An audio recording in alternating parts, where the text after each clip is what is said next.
do.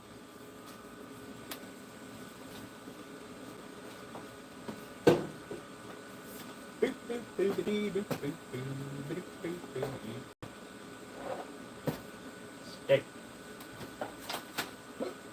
Oh, I got sawdust in my cup.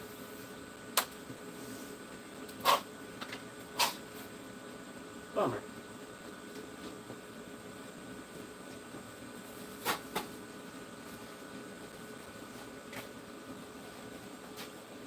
Son of a biscuit.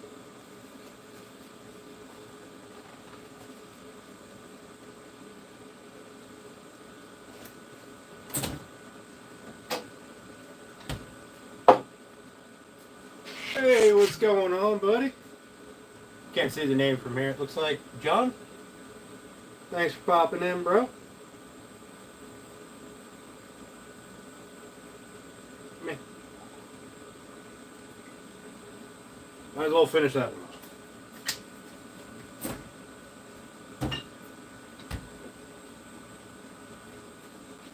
What's shaking, man? How you doing today? Staying warm, I hope.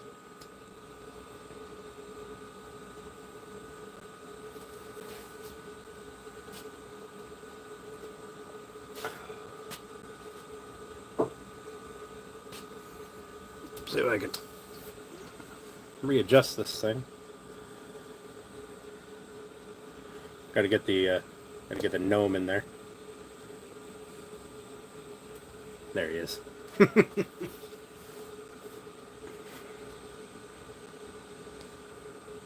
Freezing in the house. Man. That's unfortunate. We actually got a little bit of a warm up here. It's snowing, but it's melting. Like I don't understand it. There's literally snow coming from the sky and snow melting all over the place. It's confusing. I know that, Turner. I keep forgetting too.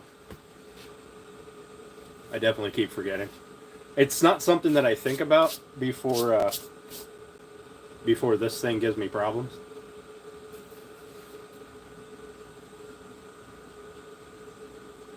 Well, Monday and Tuesday, I am going to be brutally cold here because it's like -5 and -11 is the forecast. I appreciate that, Saif.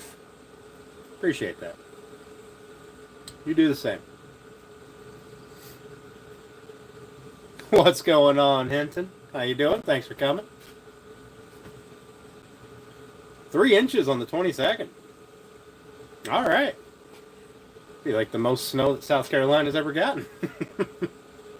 We've got, well, I don't know. Let's turn this around.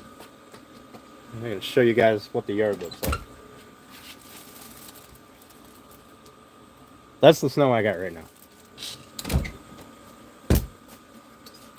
It's not much. It's maybe a foot. Maybe. But it was more, but it was a light powdery stuff, and then with this melting going on, it has packed it down. Something fierce. Like I got to shovel off my deck because I don't know how heavy that snow is, but it's got to weigh a lot. I'm doing good, Hinton. I'm doing good. Thanks for asking. Mr. Urgle himself. How you doing, buddy? Thanks for coming.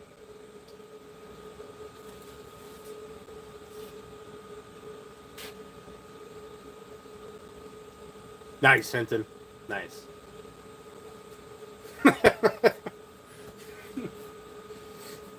Everybody's a friend when you got a truck, right?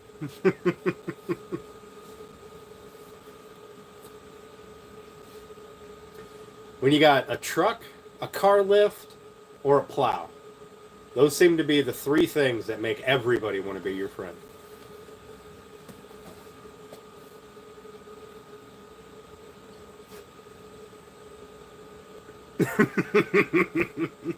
I'm surprised that you guys have bread and milk now. Because, I mean, they forecast some snow, and People tend to go crazy. That's weird, Fluffy. There's a spider on my wall, and I'm kind of freaking out. And I need it to go away. Need to find something to mush the spider.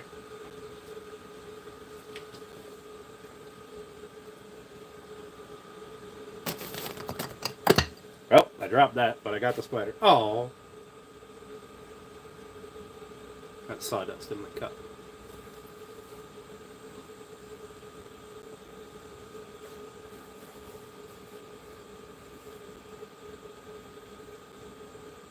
For NJ. There you go, Herbal. There you go. Hey, Matthew. How you doing, bud? Thanks for popping in.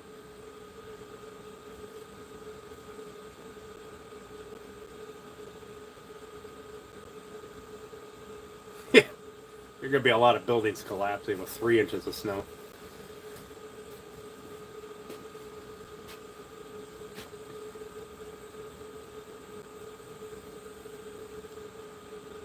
Hinton, I can go box some snow up for you if you really want it. Box it up in one of those styrofoam coolers and ship it out to you.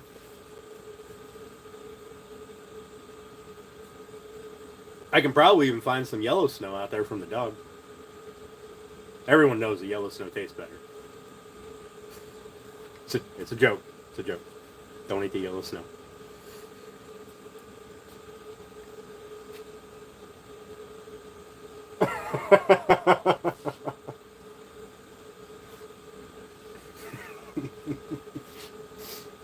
Oh, goodness. So I hope everyone's having a good day or a good weekend. So I have a couple of things that I want to start on tonight. And nice. You might hit that 100K after all. It seems the more subs you get, the faster they gain subs, so hi Janelle, how you doing? Thanks for popping in. It seems to be like a compounding thing. If you've got no subs, you gain subs slowly. But if you've got a lot of subs, you gain subs faster. Probably because the algorithm is pushing it out to more people, would be my guess. And if somebody sees that, 20,000 people like this guy, they might like this guy too. Hinton, I have never made a wooden bait, but I'm not opposed to giving it a try sometime. I will have to watch a bunch of YouTube videos because I have no idea what I'm doing. I'm not a big carver kind of person, but sitting down at a table and carving could be kind of relaxing. Yeah, that too.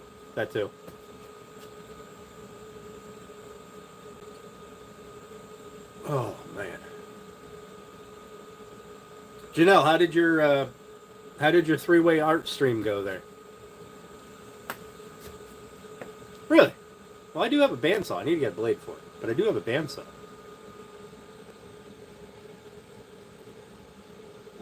This is just some chocolate peanut butter whiskey. Marlene Bates. Yeah, I heard of him. I think I follow him, but I'm not 100%. Bandsaw and belt sander. I got a belt sander and I got a bandsaw.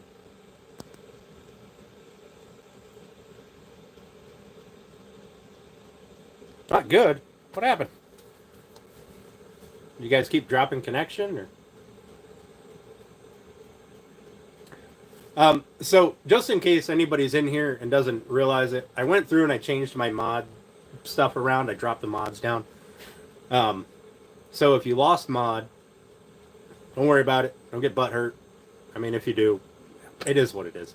But with the number of viewers that I have versus the number of mods, and I cleaned up all the temporary mods that I put in last week or whatever it was for all the like ease of clicking and going to someone's channel and subscribing when we had that whole big thing going on. So calm down. As the channel grows, if I know you and I can trust you to be a mod and you want to be a mod, you'll get it back at some point. Villagrins, thank you for coming in, buddy. I appreciate it. I'm not bad at all. I'm not bad. It's warm in the shop. It's cold outside. Coldish outside. Can't really complain.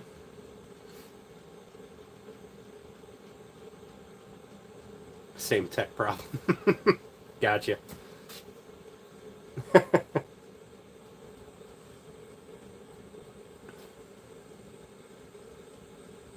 Yes. Yes, it's easier to goof off when you're not blue. Mr. Lucifer, how you doing, buddy? Thank you for coming.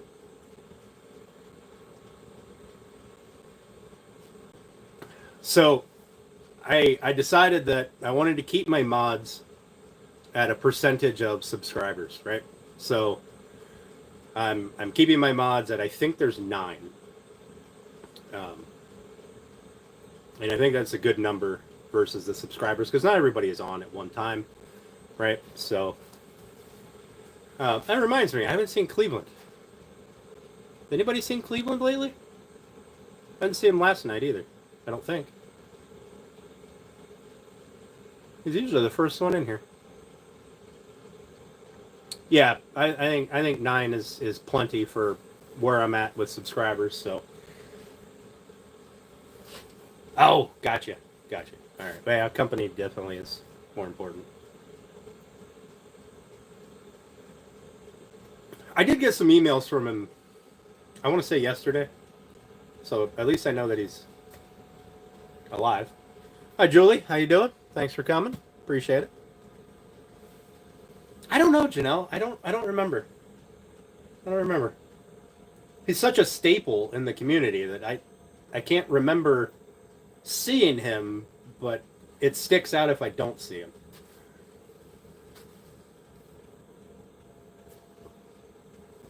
All right. There was that glass. This is part of the video that I'm recording. It's going to be my next video out. I got distracted by Turner last night, so I never did edit out that little short of the goofy nonsense that I did. And then I went down to sit on the computer and I fell asleep in my computer chair. So conked right out. It was pretty great. So I'll try to work on that either today or tomorrow morning. Hopefully I can get this build done and posted by tomorrow afternoon. It's just going to be a simple, quick, easy thing. There's every woodworker channel out there has made a video similar. This is just my twist on it. Mr. Vike, how you doing, buddy? Appreciate you coming in. Maya, thank you very much for showing up. I appreciate it.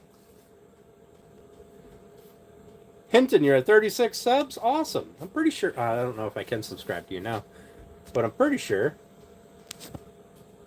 Nope, I can't. Pretty sure I am subscribed to you. I think I subscribed to you from Turner's. I don't know what a peak vice is. I assume it's a fly tie-in vice, like a nice fly tie-in vice. Dances with Aardvarks, how you doing? Appreciate you coming. All right. So I needed to let this sit on here for a little bit so that I could scrape the glue off without it running. So give me just a second, and then I'll break out the box. We'll get that assembled. And I need a paper towel. And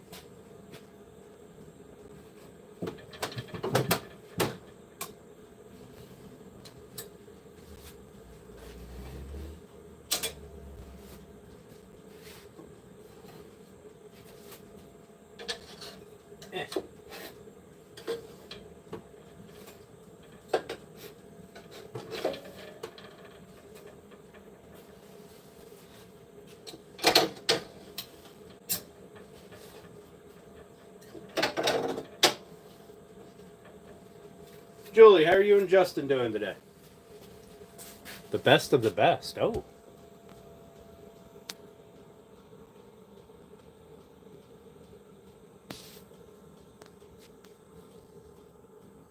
Maya, we are going to assemble that knife box. I'm not going to make the lid on stream. I have to focus on it a little too much to be paying attention to chat. So I'll make that off camera. But we're going to assemble that, and then we're going to make one of two projects that I want to do for me, just because I want to take a break and do something that's not a requirement, I guess. I don't know. I don't know if that's the right way to say it, but something that's not expected. So I have two simple projects. I've got my grandfather's old shotgun sitting up there, in that case, that I have struggled for years to think of a way to display it. And it's nothing special. It's just an old break barrel shotgun. It's not valuable. It's just sentimental, right? So I finally decided what I'm going to do with that. So I brought it out here. It has not been maintained probably since he bought it. Because it was like $100 shotgun back in the day. In fact, it's $100 shotgun now. I could go buy a brand new one. Well, not a brand new one, but I could go buy one at the gun store. The same model and everything. And it'll cost me about $100. So I had the gun shop disable it, so it's no longer a fully functional shotgun. And I'm going to display it in my shop. So I'm going to build a mount for it. The other thing that I want to do is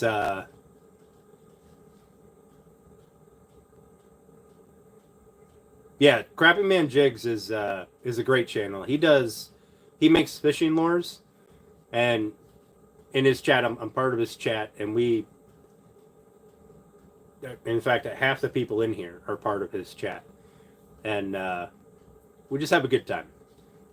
We have fun. We try to keep it sort of clean, a little innuendo in there every once in a while, but we don't get crazy.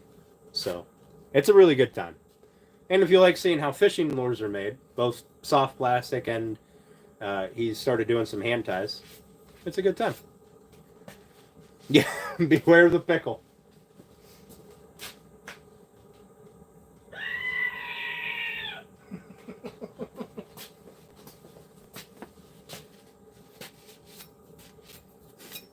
I don't know if you guys heard that, but I brought my pickle out here too. My dog tried to eat it the very first time I turned it on.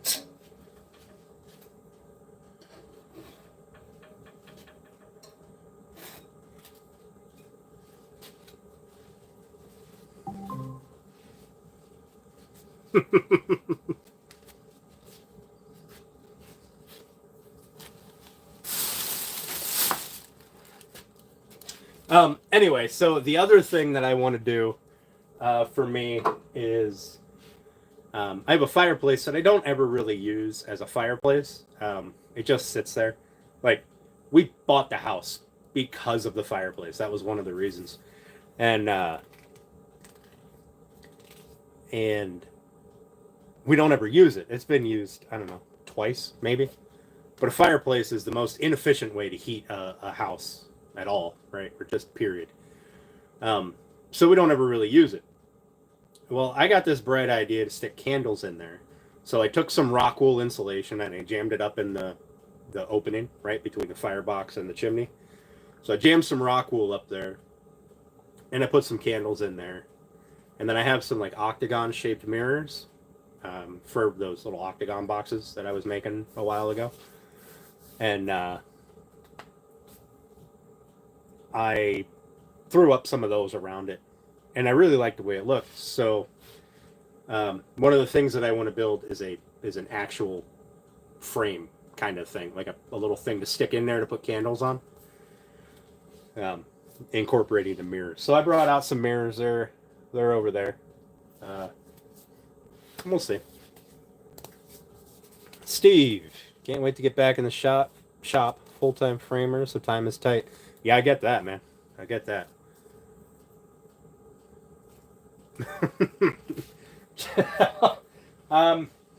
Maybe without the money. Surprisingly, so I have this big brick fireplace, right? It's all brick, and it's constantly cold because there's no insulation between the inside and the outside. It's just 3 feet of brick, um, and whatever air comes down the chimney, etc. But I put 6 candles in that thing, and those 6 candles, after a little bit, the brick is warm, the glass is warm, like it. It's actually kind of impressive how 6 candles can heat up a brick fireplace. Like I had no idea. I thought it was just going to be pretty, like you get to look at it. But Mr. Grumpy Vet, how you doing, buddy? Runic, how you doing? Thanks for coming. I appreciate that.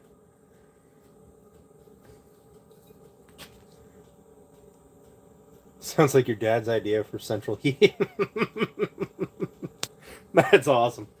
I mean, I'm sure that you don't really get any heating effect from it, but it's interesting to me that that the brick will get warm to the touch, and the like glass door frame and everything, all that got actually significantly warmer than I expected it to. But I do like the light that it gives. It's nice. Turn off all the lights in the living room and just kind of hang out. You get that fire kind of light, and you don't have to build a fire. So I don't know. I kind of like it. Explain that to me. I'm going to assume that, like most older folks, your dad is pretty set in his ways, and it won't matter. All right, so let me get this thing moved off to the side here. I scrape that glue off. I should probably scrape the other side, but I'm not going to. Where can I put this? We'll put it over here.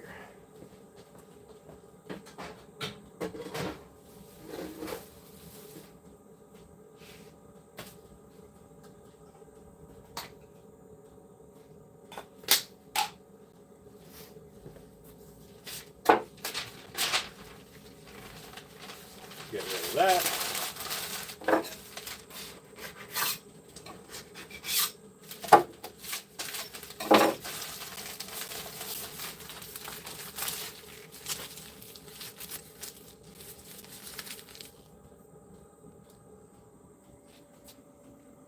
That's interesting, Michael. I've seen a lot of people talking about like a candle with a clay pot and stuff. It heats up that pot, which then gives off seemingly more heat than the candle produces. Like, I don't know. It's interesting. I had never thought about what candles, I guess, are capable of. That tiny little flame can do so much.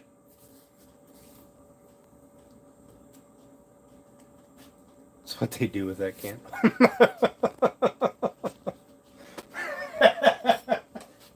That's terrible.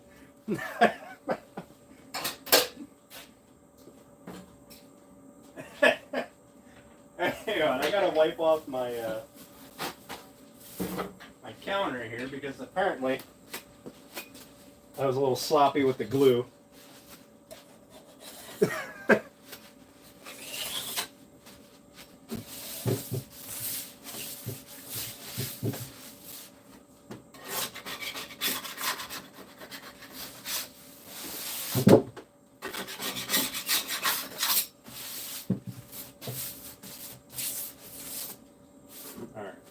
Put down another piece of paper just so I avoid any of that.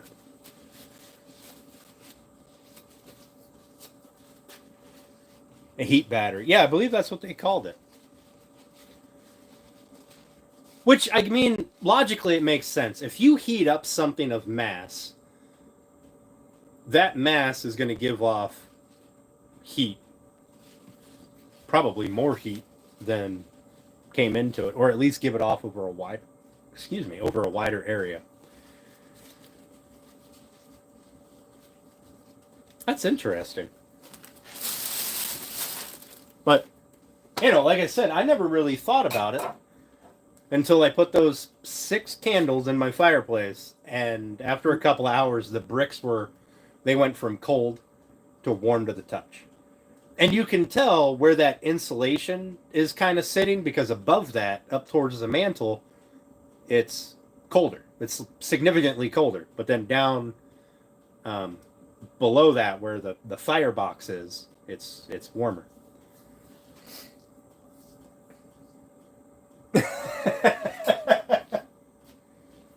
Now, am I going to use that to heat my house? Absolutely not. I've got a gas forced air furnace for that. Um, and a couple of those wall heater things. Those natural gas wall heaters. I got those in the basement that really warm up the basement and the floor above them. It's really nice.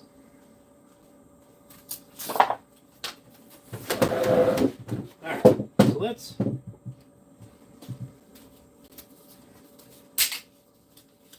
get this kind of leveled off here. So it's not wobbling all over the place. Ew.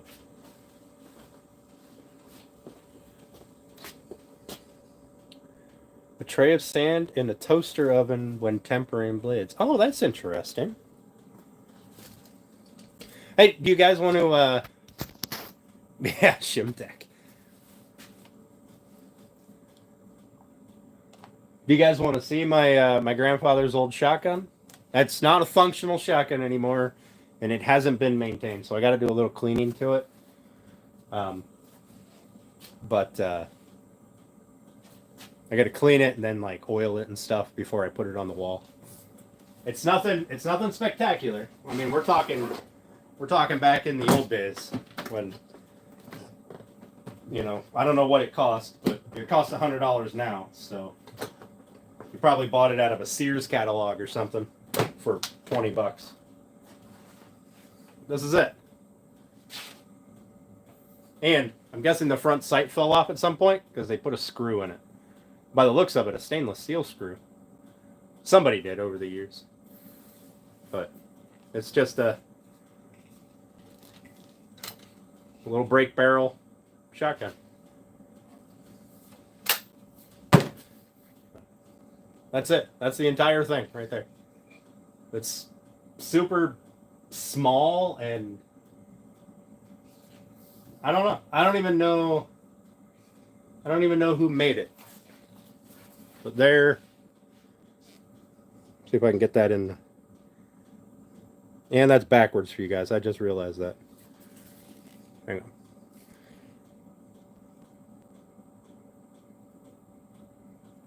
Is it a Sears? All right, that's what I figured.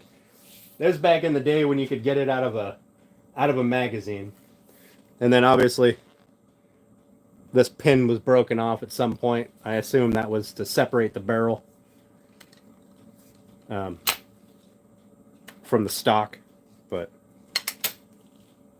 yeah. So I have struggled for years on what to do with this, and I decided that I'm going to clean it up a little bit, not too much. I want it to look pretty much like it does. And I'm going to just make a wall mount and put it. I was going to put it up here, but I decided that it is going to be the centerpiece of my wall of talent. I'm going to make a little plaque commemorating my grandfather's life, his years of service, and I think my grandmother will really enjoy it.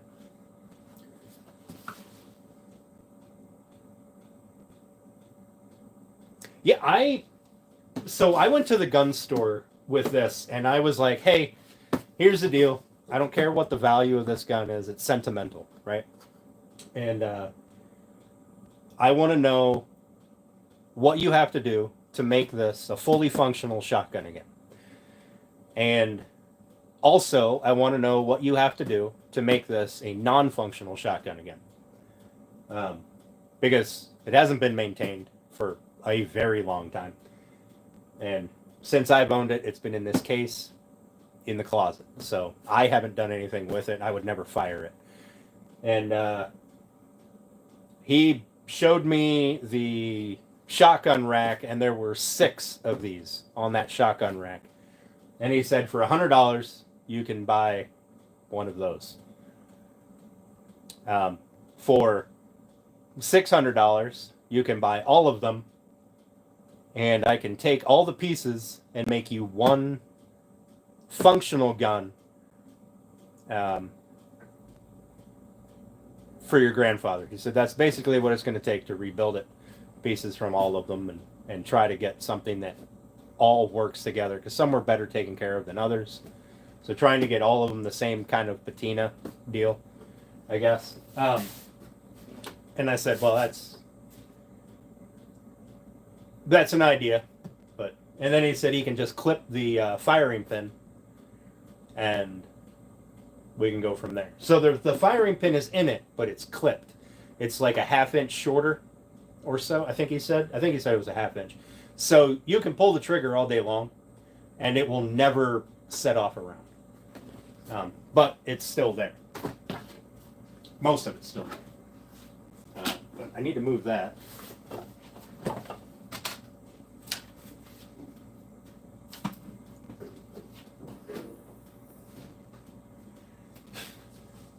Oh, I need paper.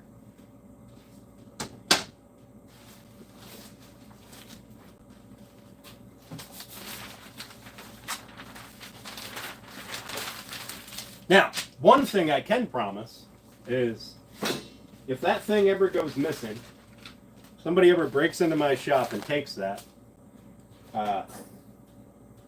boy howdy, there will be hell to pay.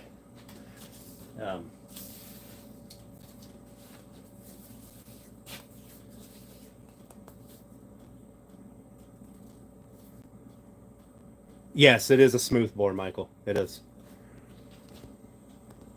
Western Auto. I don't even know who Western Auto is.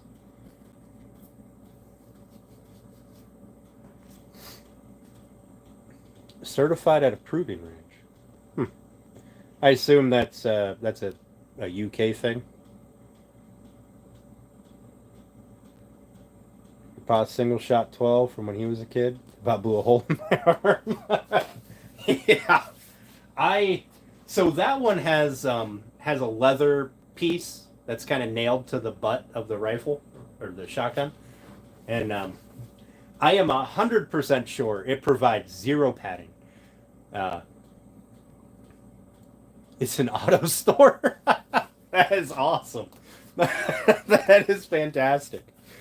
But yeah, I am 100% sure it provides zero padding, and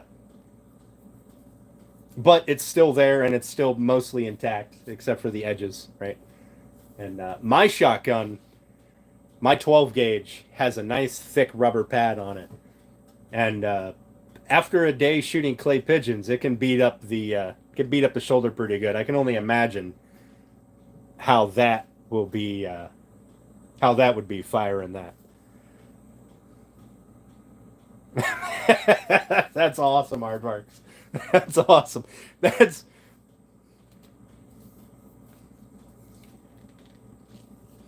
shoulder busters. Yeah, I get the feeling that it has 0 recoil stop, or recoil absorption, rather. Now, I'm a little bummed out that I can't fire that one, but I may go and buy one of those. I may go and buy one of those other ones that the gun store has, just so I can have the experience of a usable, a serviceable shotgun of that era and style. I will probably only ever fire it one time, because I do rather enjoy my shoulder. But I mean, it's kind of cool. It's from what I understand, it's old enough to be old, right? Because you can buy it from the Sears catalog, I'm assuming, and it's not old enough to be or it's probably not. It's not old enough or rare enough to be a collectible, I guess, is what I'm trying to get to. Um,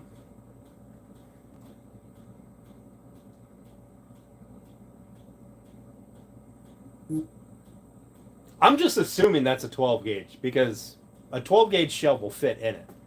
Um, it doesn't actually have any markings on it that I can see, but I'm assuming it's a 12 gauge. What's up, RMP, aka Coffee? How you doing, buddy? I love the lures you've been posting on Facebook, man.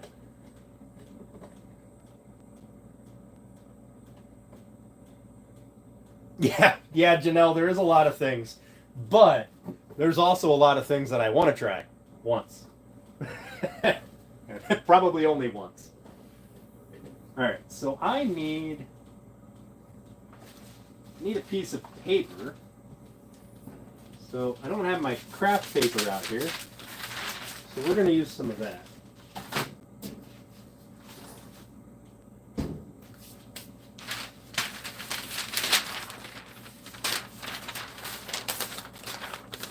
What does it look like? Oh, you mean the shotgun? Give me 1 second. I'll pull it back out for you.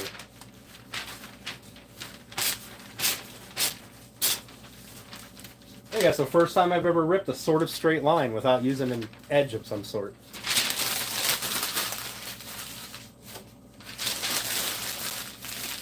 Not that it matters for this, because I'm just balling it up. Here, Coffee. I'll show you. I'll show you real quick. This is my grandfather's shotgun. I've had it for years. This is something that was given to me by my grandmother when my grandfather passed. But it's just a Sears break barrel single shot that has not been maintained because, I mean, this little lever's busted off. We got a Phillips head screw driven into the barrel. Like,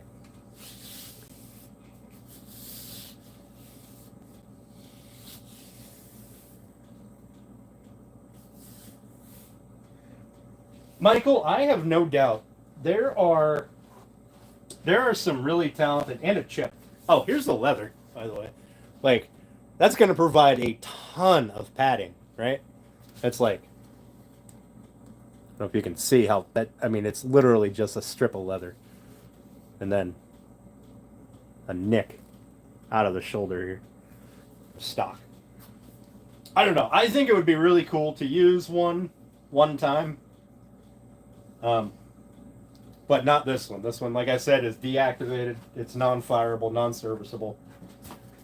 But I think I finally have an idea on how to do it on her.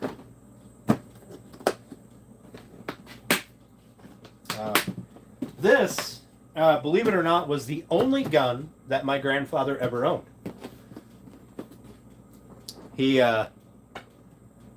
only ever owned one, and it was this one. Or at least in the time that him and my grandmother were married.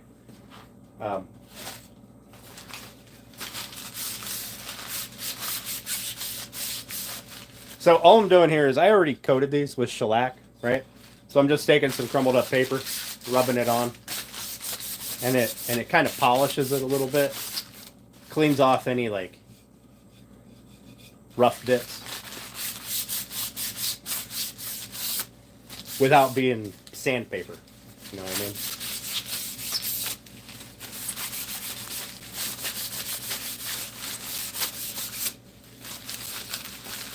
That's Grandpa's repair. Yep, that's definitely what I suspect. I feel like the bead on the end fell off at one point, and he said, "I got this screw I can put in there," and it probably worked just fine.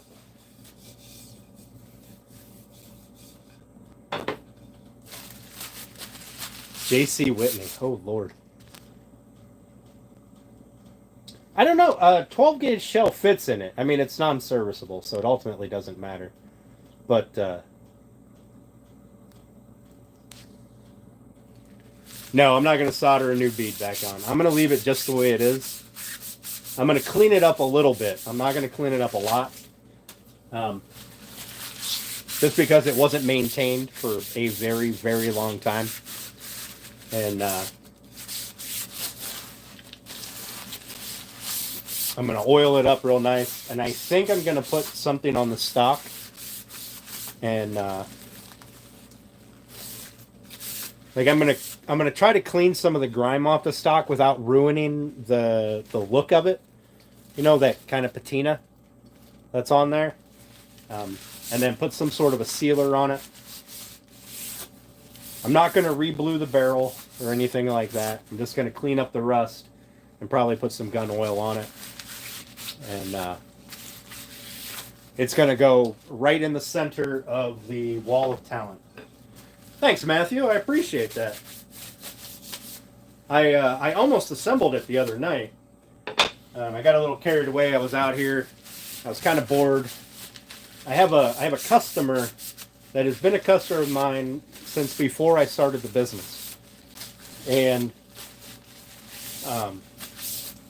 they no longer tell me what they want. Really, they tell me these are how many dollars I have to spend. I want something that will look good here. And so I was out here one night and just hit a saddle soap. That's a good tip. That's a good tip. I'll definitely try that. I believe I have some saddle soap in the house. But I was out here one night and I hit this roadblock where I couldn't figure out what to make. So I decided that I would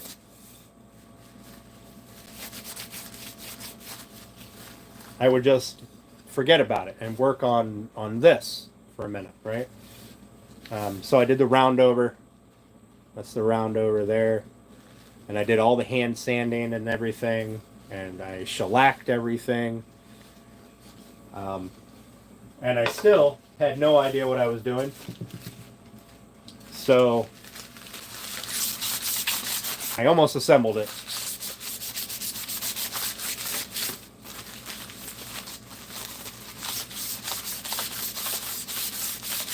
Hey, no problem, Runic. You have yourself a good day, buddy. Thank you for stopping in.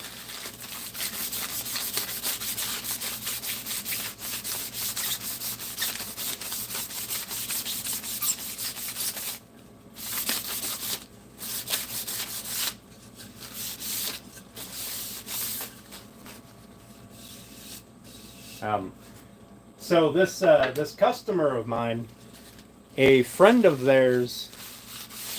Have a good night, Janelle. Thank you for stopping by. I appreciate it. This friend of theirs is the one that wants me to build the grandfather clock, and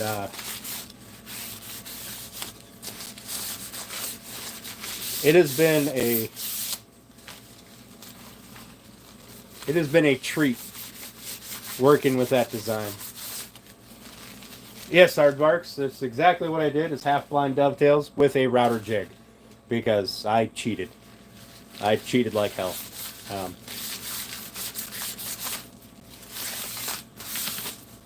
I am not good at hand-cutting dovetails, especially on stream with people watching me.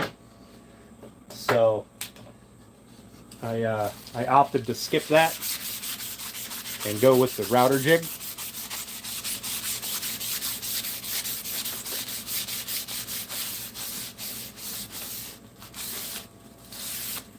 Now there are some gaps and things that I will fill, and then that slot that I did on the edges, because I didn't want to do a stop cut, so I just ran the slot up so that way I can plug it after it's all assembled.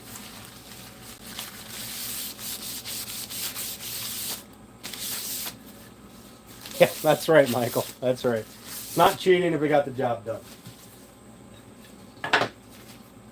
Um, so that grandfather clock has been months in the making, and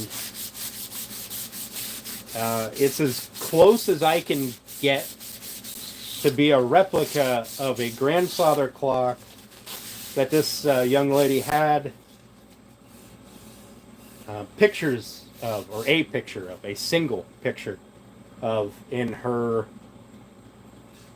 I don't know if it was her parents or her grandparents, something.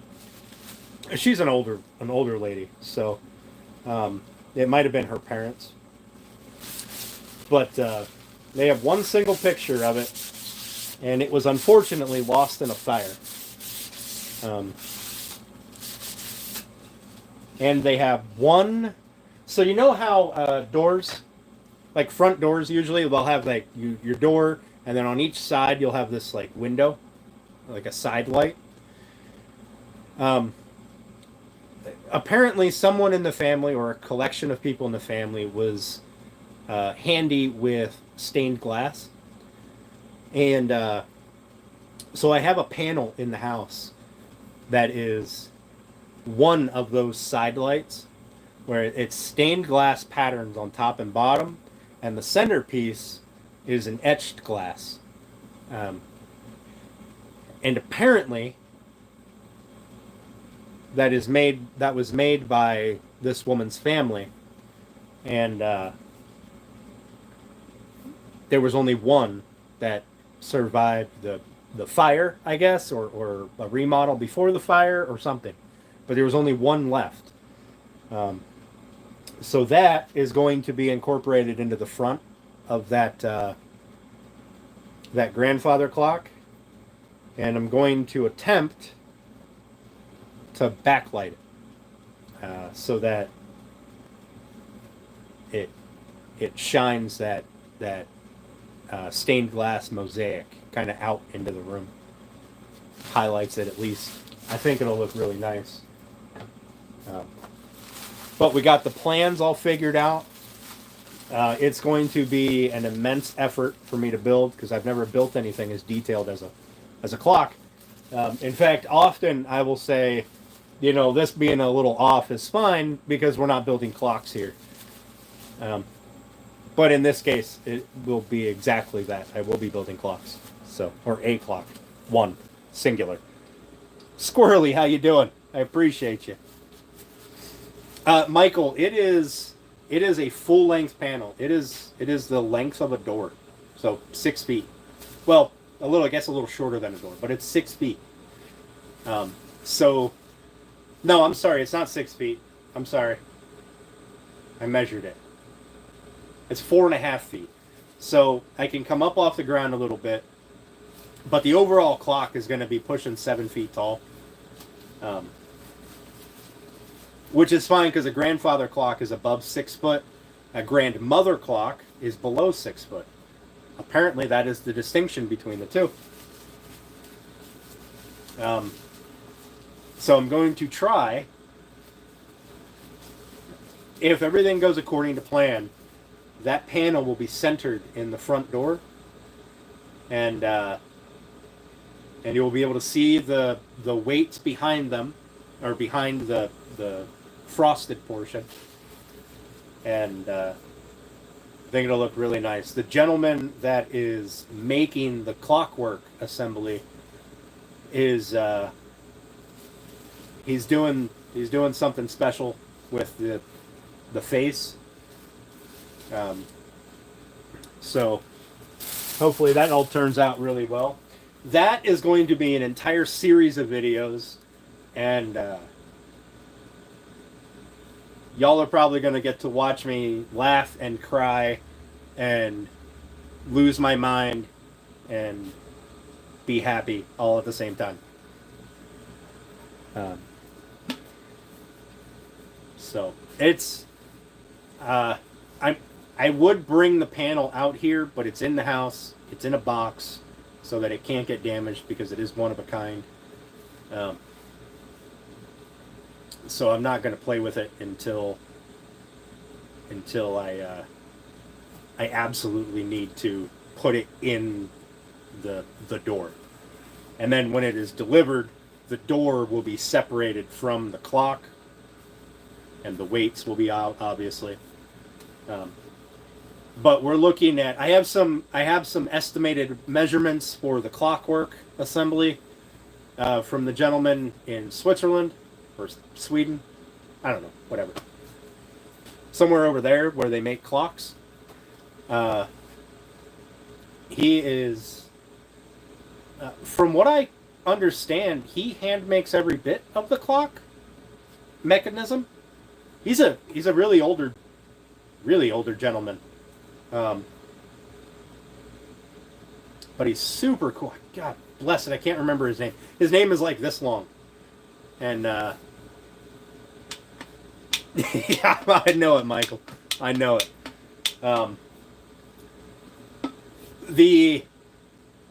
The unfortunate bit of having something that's going to require that level of concentration to build is I'm not going to be able to build anything else that's complicated.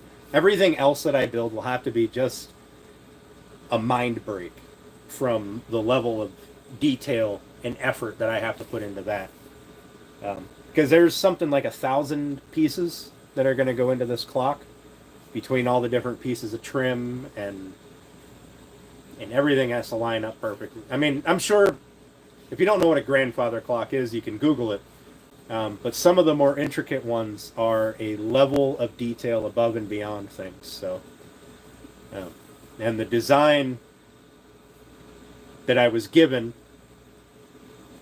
the picture, and the design that I had drawn up, is extremely detailed. Michael, there is a very good chance that hand carving will be involved unless I can figure out a way to make the laser or get a CNC machine to do some of the stuff. There's at least one piece which will be it's kind of like a flower on the top center. I don't have a router that can do that, so there are no turned parts. There are probably parts that I could turn, like the pillars on the corners. I probably could turn those and then modify them from there. But I don't know anybody that has a lathe that would be long enough to turn this length of material. And the material, I don't know if I can turn it anyway, because they want highly figured cherry. So cherry wood is my favorite wood to work with, and I love it. I absolutely love it. Right? I'm sure everybody knows that. Cherry's my favorite. The more figure you have in a wood, the harder it is to work with. And when you're getting down to making small things, that figure now, that grain is no longer running with the piece. It's running all different directions and through the piece and things. So I don't know if turning it would even be an option. But I've got 3 different lumber mills on the lookout for the amount of wood that I need. Which I ordered twice as much material as I thought I needed, so that way I have some room. So basically, when they get a highly figured cherry log, I'm going to get the entire thing. That's pretty much what's going to happen. Jessica Lynn, thank you for coming. I hope you have a great day as well. Pernell, I don't know if cherry is ideal for a grandfather clock, but that is what they chose. So we're going to see. Michael, I appreciate that. I am hoping to do most of it with machinery because I am not a carver. But if I have to outsource some of it, I can outsource some of it. I know a couple of really good woodworkers just part of being in the business. There are people who are really good at certain things, and there are others who are good at another portion of it. So if I have to outsource a little bit of it, I'm not too ashamed to do that. Yeah, I've never turned anything. I don't know anything about a lathe. I don't own one yet. I do want to get a benchtop one so I can turn stuff like drawer pulls and things like that. But we'll see. That's on my list of things to acquire. So I don't know. It could turn out great, or I could lose a bunch of money. If it wasn't a friend of a longtime customer, I would have never taken the job. But it's a friend of a longtime customer, and well, might as well see what I can do, right? You never know unless you try.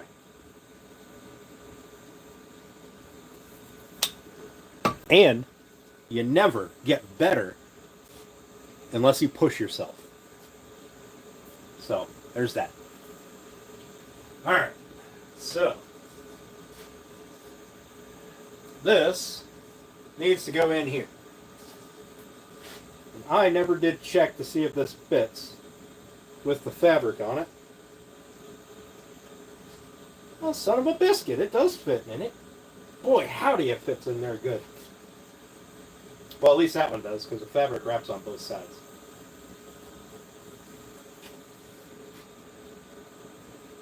Yep, exactly, Michael. You can never become a better craftsman or a better mechanic or whatever the case is unless you push yourself to do something that is different or challenging. I've always believed that, and I wouldn't be where I am now if I didn't do that. So, all right, so let's see if we can assemble this without fudging it all up. I don't ever remember if this was a square. Seems like a square.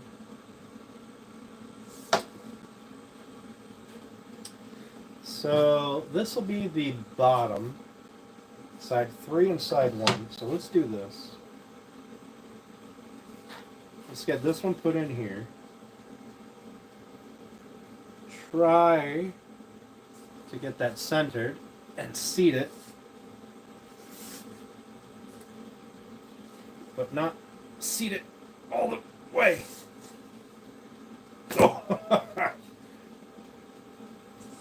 Because, so when I cut this piece, I cut it to the same size as my shelves. And I shouldn't have done that because I cut the grooves deeper. Which means that it has a lot of movement side to side and up and down. But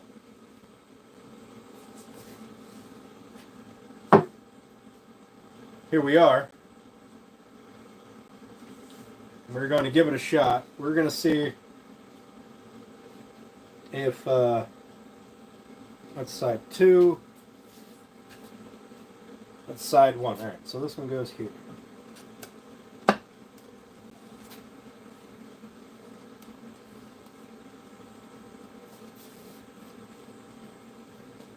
You guys can't see a damn thing.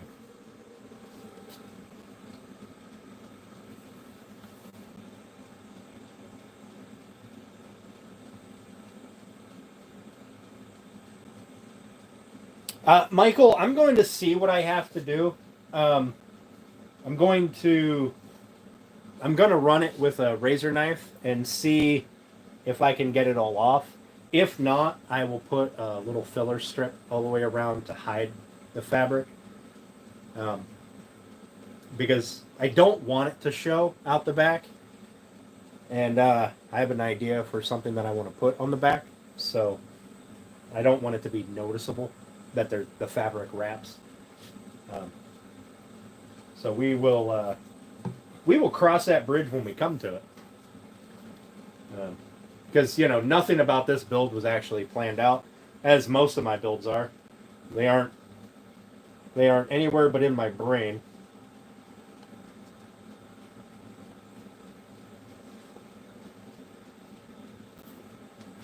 Alright, so that is 2 and 2.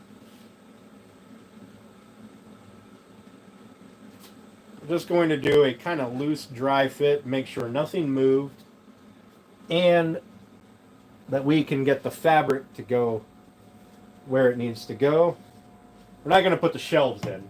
We're just doing a loose fit of the frame. Steve, you cut down 3 more cherry trees. 60 feet.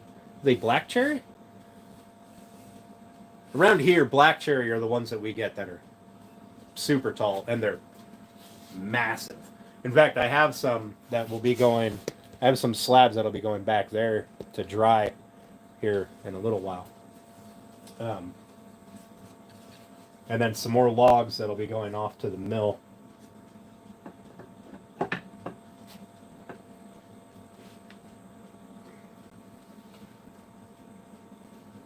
Yeah. All right. So that has to open up a little bit.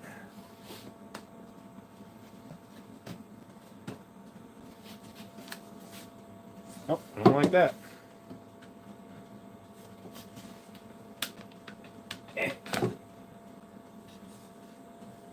This fabric has to roll up on top.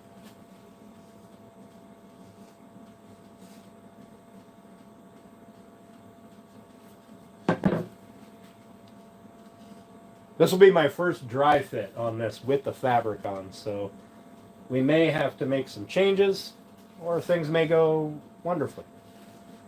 But once we put glue on, there is no more room for changes.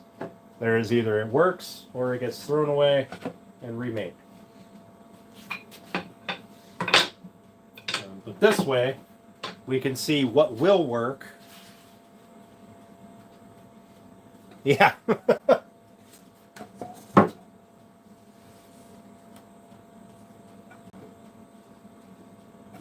So if I slide this down, get this started, push this up,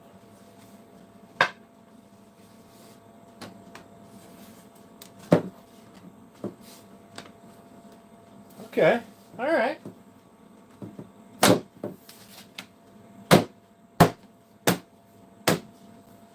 All right, so I've got 2 little bubbles, but I can get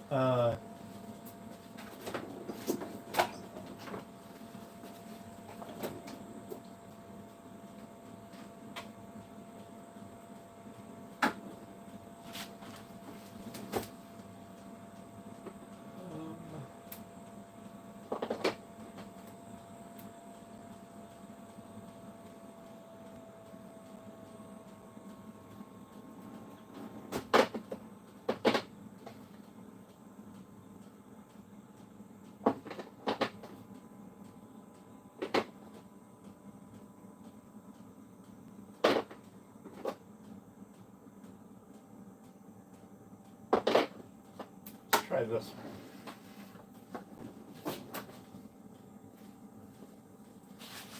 one. Yeah. So what I'm going to do here is I'm going to see if I can't work this stuff, if I can make this stay.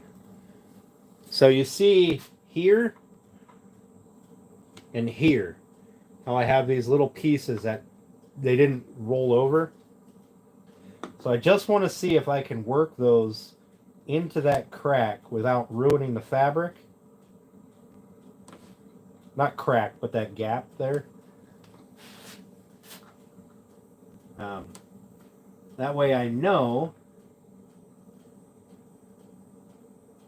that it can be done when everything is glued together.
And it looks like I can.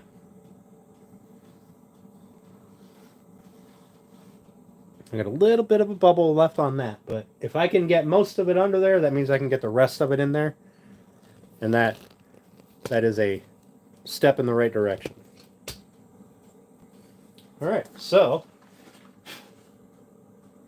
there's our dry fit without the shelves, obviously. That is going to make things a little more complicated. And obviously all of that will get trimmed off, and if any of it is still visible, I'll put in little pieces to kind of frame it.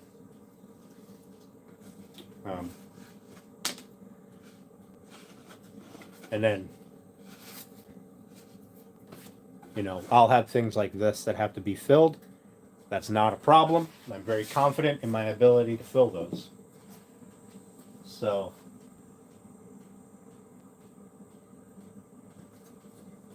I'm very confident in my ability to fill every gap on this and make it look perfect.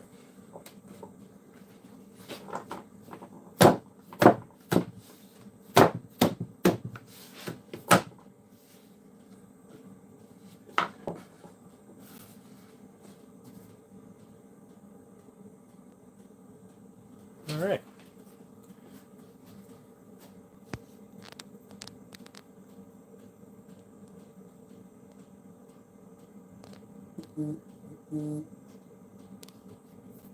I think that this is a good thing. My corners are still good.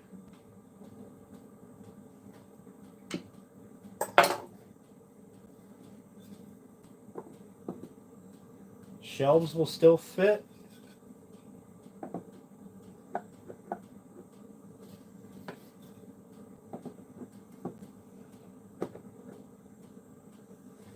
Everything can be pulled together square, all the way, you know, top and bottom. I think it'll be good.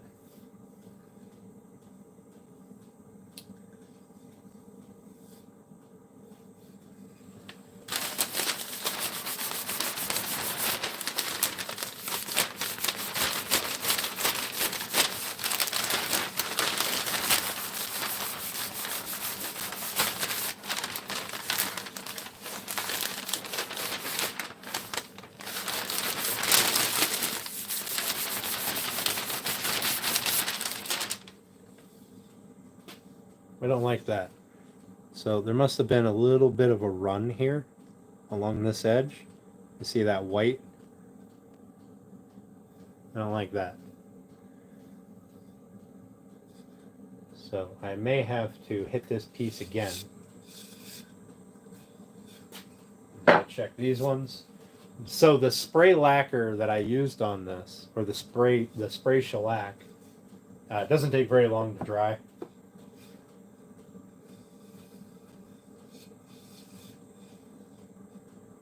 Alright, it's just that one. Okay. Just this one. So we're going to hit this with a little bit of sandpaper, and we're going to respray it. And and then we'll hit it with crumpled paper again. Have a good one, Grumpy. Thank you. Appreciate you. Just so I can get rid of those white marks, because they stand out like a sore thumb, and I can't have that. So, give me just a minute. Let me hit that with some 320.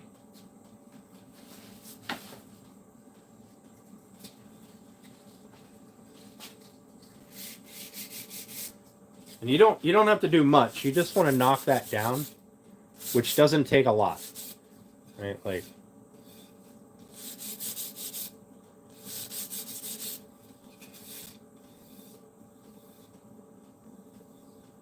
there, it's already down.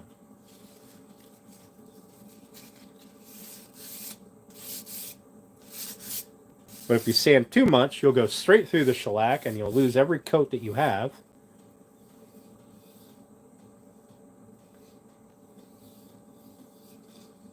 Make sure that doesn't have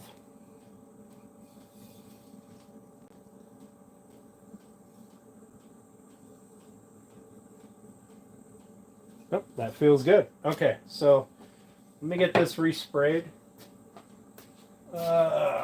shellac up here.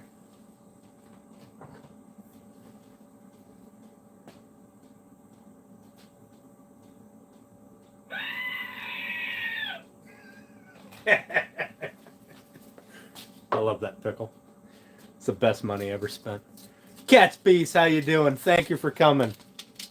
I hope you're having a great day as well. Alright, so I want to respray this. I need to grab a paper towel to wipe off any dust.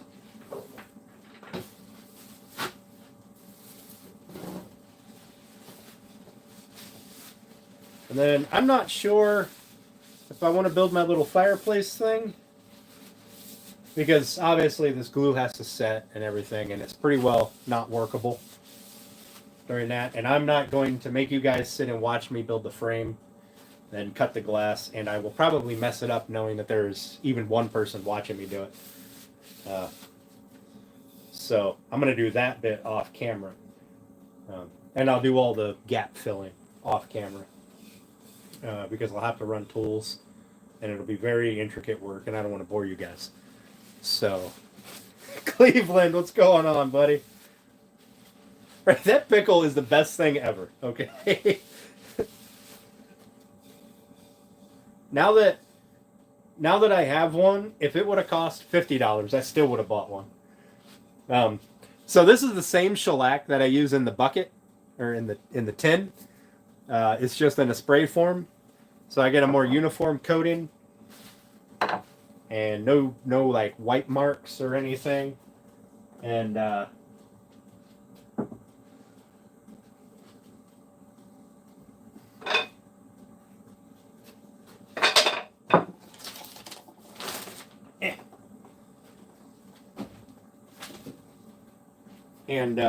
and I don't have to worry about it running as much. Apparently I still have to worry a little bit, but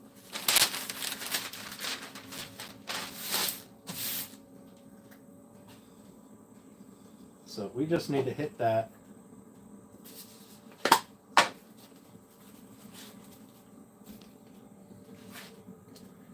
Put you guys over here.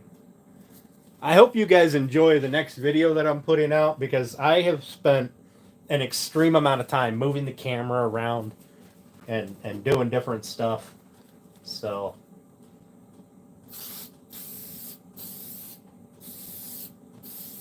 instead of just, one point of view like most of my other videos.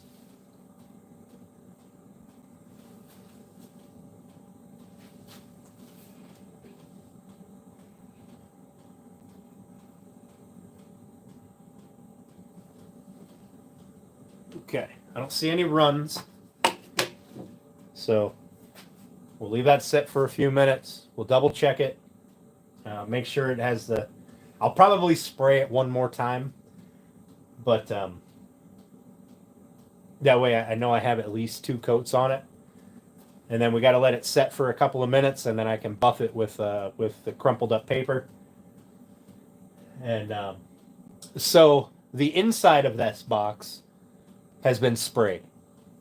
The outside of the box will not be sprayed. It will be hand waxed. So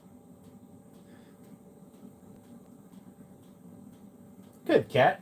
I hope so. I hope it does. I hope that I can get the quality to where it is in my brain. Like, I hope it's worthwhile. I'm still new with the YouTube thing, and I've got a lot of people. I got a lot of people that are, more than happy to help and give advice and stuff, but advice is only as good as the person can make it. You can give me the best advice in the world, but if I can't do it, and make it happen, then it's a waste of time. So I'm really trying to get that video quality up there, and I think it's probably going to be more about quality over quantity. But now that I can actually spend some time doing videos again, since the Christmas rush is over, I think I'll be all right. And I am going to take a big chunk out of the way Bearded Viking does his videos. because he's very engaging the entire time. And I think that's, I mean, good Lord, he grew his subscribers base in no time. So I feel like that is probably a good way to go. Figure out how to be engaging all the time instead of just showing the mechanics of it, I guess, is what I'm trying to get at. Yeah. Title and thumbnail. Yes, I am, as I'm recording, or as I'm building this, but it's just an end table, right? But as I'm building this, I'm recording every step of the way, right? Moving the camera around different ways and whatnot. And I recorded me doing a bunch of goofy stuff last night, like so I could take bits of it and put it in, and different videos over time, and then when everything's all done and the end table is finished, I'm going to take a picture of it. I'm going to stage it up in the house right next to my couch and take a picture of it, then use that, I think, as the thumbnail or part of the thumbnail. I don't know. I've never made a thumbnail before, so it's going to be a fun time. We'll figure it out. But I'll definitely be calling you if I've got any questions, Turner.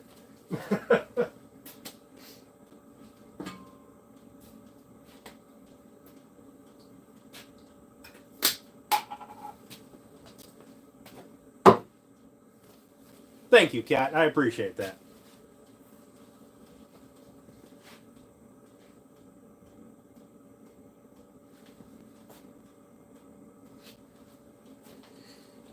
So all I look for on this is I kind of get at an angle where the light reflects off of it, and I look to see that it's a kind of an even light, not all goofy, and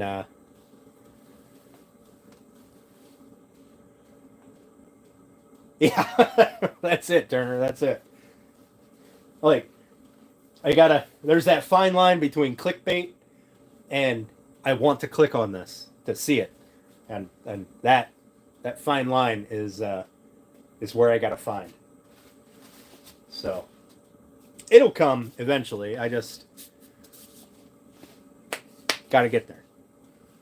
But I know I have the support of a bunch of people in chat here and a bunch of people that aren't in chat right now. So between all of us, we can probably make me a decent YouTuber.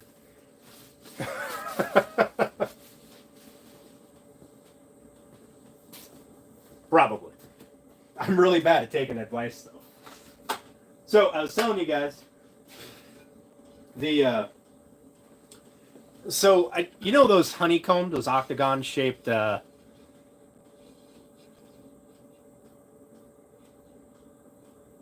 Thanks, Grumpy. I appreciate that, bud.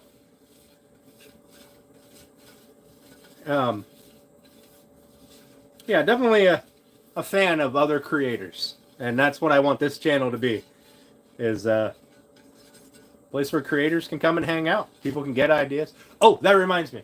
So last night in Bearded Vikings live stream, I learned about some drama between a young man and another woodworker creator, and it made me. I gave it some thought. So without getting into the nitty gritty of it, here is what I'm going to say to everybody from this point going forward. Is the official policy of Elegant Woodcraft and my channel, and anything that is made on this channel, anything at all, I give anybody and their brother full permission to copy it, sell it, reproduce it, whatever, except for my brand and anything I put on apparel. Okay? Those are the only things that are mine. But anything I build, copy it. Please, do it. Copy it. Sell it. Have a great time. To my knowledge, everything I build is free and clear. So if there is something that I have to pay for, I'm going to assume that I don't have the right to redistribute it, so I won't show it on the channel. Okay? And that kind of stuff would be stuff like some laser engraving deals you have to pay for, and the people that create it retain the rights to it. So I would never try to go around that. But so these are the little mirrors that I was talking about, these little octagon mirrors. So I made a bunch of octagon boxes a while back, and I put these mirrors in some of them, and it looked really cool. But now I have a bunch of these mirrors left over, and so I stuck some in my fireplace behind the candles that I was telling you guys about, and I think it looks really cool. Now, I don't have any square ones, but I mean, I do have square ones. I could go rip apart like a medicine cabinet or something if I want to, but I'm not going to do that. So I'm going to take these, and I'm going to incorporate them into a wooden thing, a more permanent thing for my little candle in the fireplace thing. Which is probably just going to be building a frame so it holds these, and building a base, which the base will have one of these, so because wax is really easy to peel off of this, and I can put my candles on here, right? And then two in the back and one on each side, kind of at an angle, right? That's the way I have it set up in there currently, and I really like it. It kind of spreads the light around. It looks like there's a boatload of candles in there. So I'll probably do that. I'll probably work on that instead of the gun rack display today. But I know the piece of wood that I'm going to use for the gun rack display. And this isn't going to be anything fancy. So I'm going to use some of this purple poplar scrap that I have here that isn't...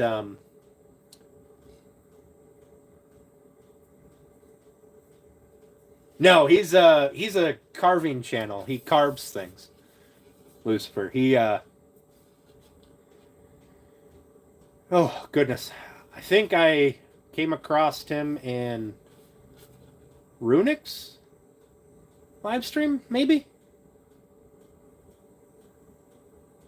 I don't remember. I pop in and out of so many live streams that I can't remember where I meet people. Amy Jo. There we go. That was it. That's right. Amy Jo is the one who does the like Dremel carving. She makes like think Gandalf from Lord of the Rings, faces kind of like that into like a post thing. She's really good, or at least that's what I've seen her make so far. I don't know what else she does, but I thoroughly enjoy watching her carve. Anyway, so while this is drying up, this is probably what I'm just going to try to throw together. It doesn't have to be anything fancy. I just need it to hold and kind of reflect light. That's it. Because right now, everything's just sitting in there on like blocks of wood and stuff. Yeah, she is super creative. I know she... and she's humble. She's humble. So I like that. She's not like, I'm the best Dremel carver in the world kind of person. She's humble, which is nice. But all right, I'm gonna hit this with one more coat. We're gonna shoot the shit for a little bit, and then her Christmas books. Oh, I didn't know she had Christmas book stuff. I've only ever seen her carve. Is this stuff on her channel? Have I just not poked around enough?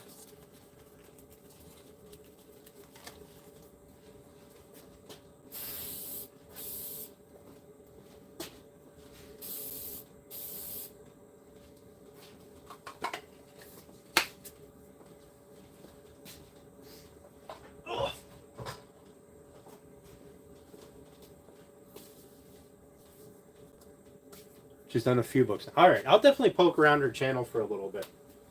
I mean, not right now, but...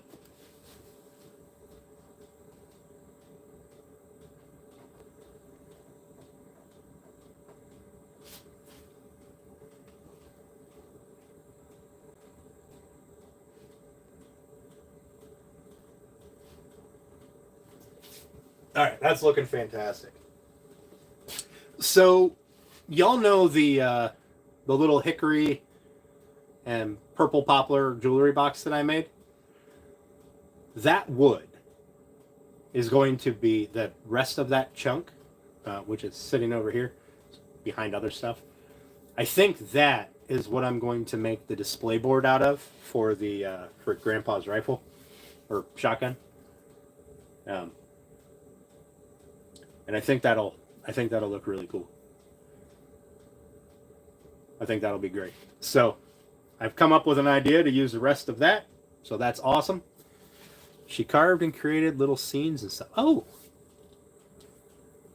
that is really cool. Yeah, I'll definitely check. I'll definitely dig around on her page for a while. I got to admit, there's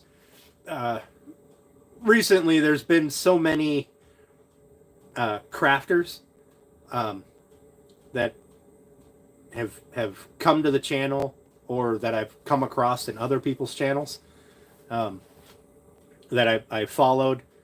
Like, I haven't been able to dig deep into a lot of their stuff, except for that little kid. Good Lord, what's his name? Barndo. Barndo. He is. Oh man, I love that kid's channel. Barndo Boy. That's his name. Barndo Boy.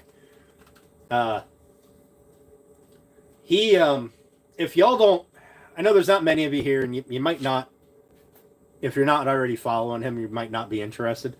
But if you get a chance, look up Barndo Boy. Barndo Boy, I think. Yeah. Look him up. I don't know how old he is. He's got to be, I don't know, 12, 14, something like that. He's a young guy. But he's out there just doing some work. And, I mean, that is awesome. I don't know who got him started on it, but whoever influenced him to get out into the wood shop and start making stuff is a phenomenal person. And he definitely deserves some follows. But I've looked through, I think I've watched every single one of his videos now. And the kid is awesome. He's going to go places for sure. And he's going to be, if he sticks with it, he's going to be an excellent craftsman. I fully believe it. There you go, Cleveland. Thank you. I appreciate that. Yeah, so not trying to push somebody to another channel or whatever, but I mean, you know, we share channels around here. That's what the community is about. So I think he's worthwhile. So I definitely follow him. I follow him on both accounts. So he's definitely worth it. In my opinion. But yeah, so let's see if I can pull this piece of wood out. Oh, without getting sawdust all over that. So this piece of hickory is going to be, I don't know, I kind of might even go with this side because it's, you know, it's got these holes. I'll just fill them. I'll clean them out and I'll fill them with, you know, clear epoxy or something. But I think that's what this is going to go for, because I think it will. It looks amazing when you put some shellac on it. Really brings out that grain. And B, Grandpa's shotgun. So I want it to.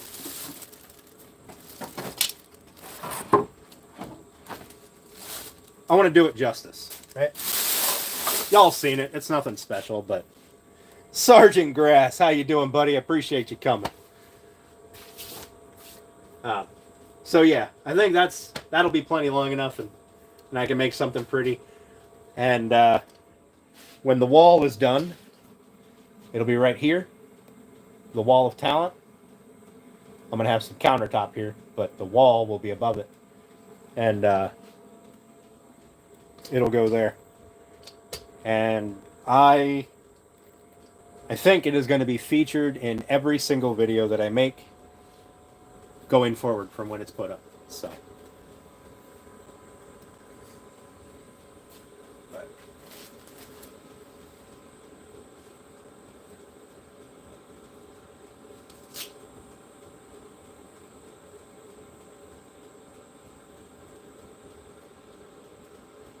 Alright, gotta give this thing a couple more minutes to set up before I go rubbing it with paper. But aside from that, I think we're about ready to start assembly.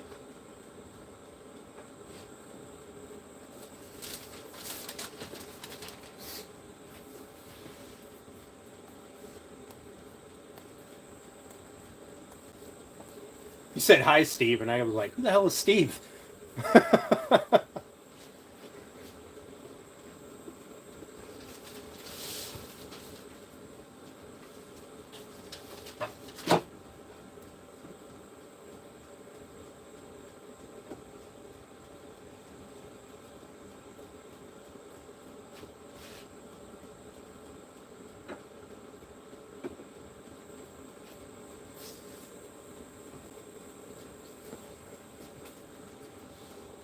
Dying and listening. That's the way to go.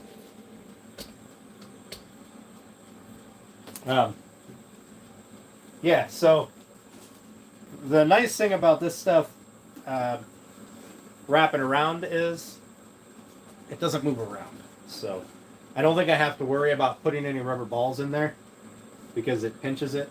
But like I said, when I cut it off, if I can't completely hide that fabric, I'm gonna put an edge strip around here, and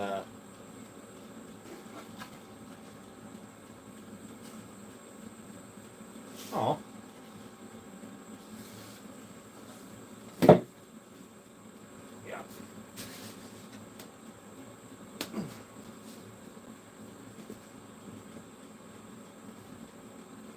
yeah. There we go.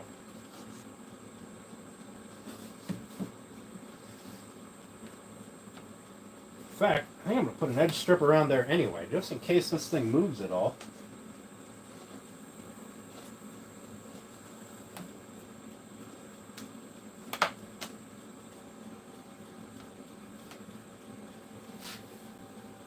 Nicole at Hobby House Creations, how you doing? Thanks for coming. I appreciate it.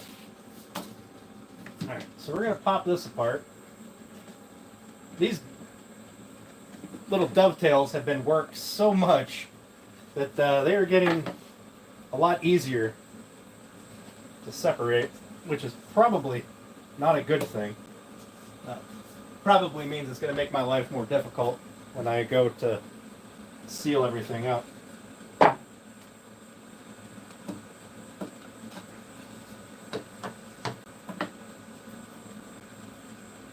But it is what it is.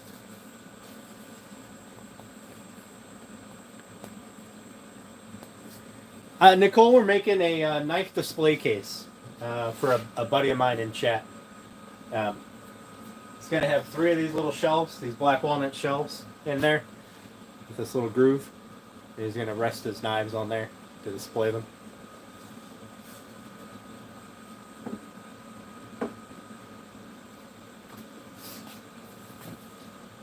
Alright, so I need some glue. I need a little glue brush.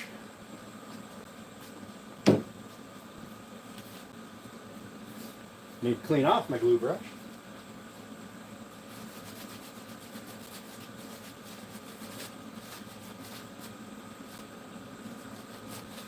I don't know what this white junk is all over it, but probably not good for the glue. Whatever it is.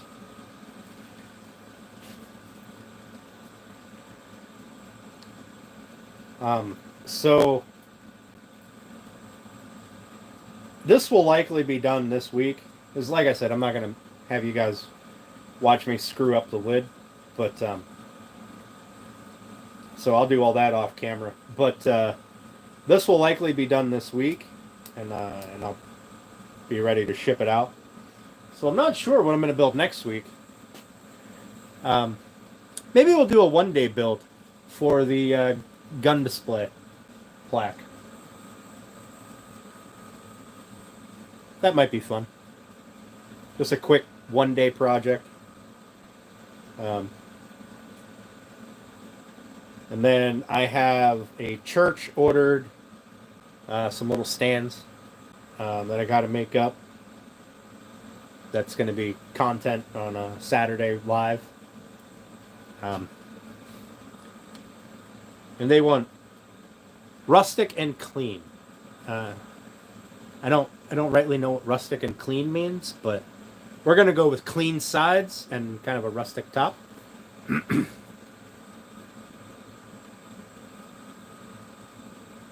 Nice, Nicole. Nice. I'll definitely have to check that out. I'll definitely check that out. In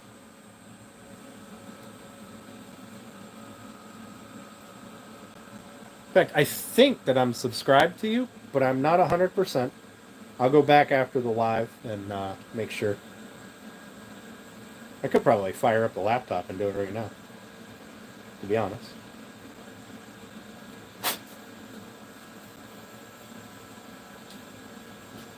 Alright, so... Well, I guess it's moment of truth time.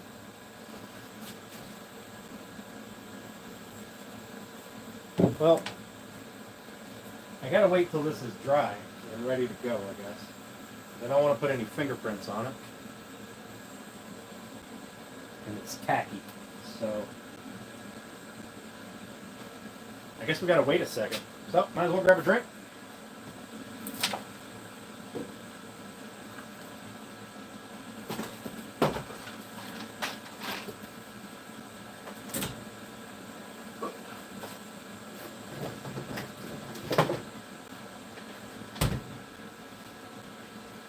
Oh, by the way, Turner, I got my koozies, my ones that I ordered with the magnets on the back. So the first batch that I had ordered from that website, they were garbage, absolute junk. But I had the company that does my shirts and stuff. They are going to do all of my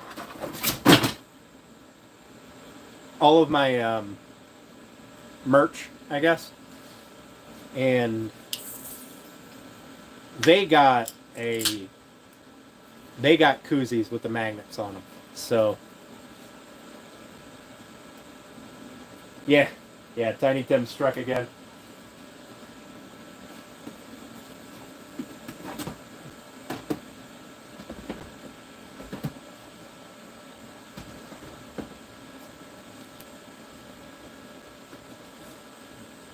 So they're gonna handle all my merch from their little local shop here, and then I'll take care of distributing it, I guess.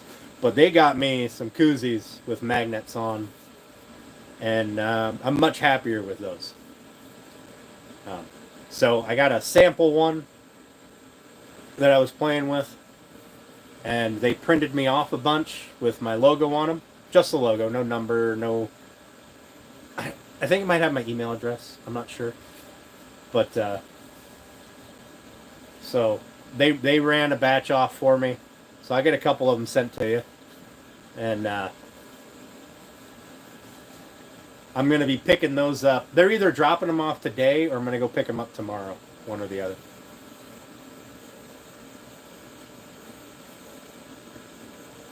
I don't know what you'll stick it to, but. They work really great on the hood of a riding mower. Just saying. Yeah, grass, I know. But I can tell from the sides, like from this bit over here, I can tell how tacky it is. So I know that I'm not going to, if I just do light touches, I won't mess it up. But,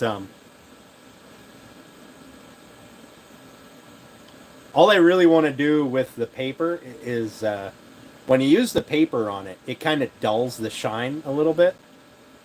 And it gets rid of the kind of rough feeling from like little bits of dust and stuff that get stuck in it.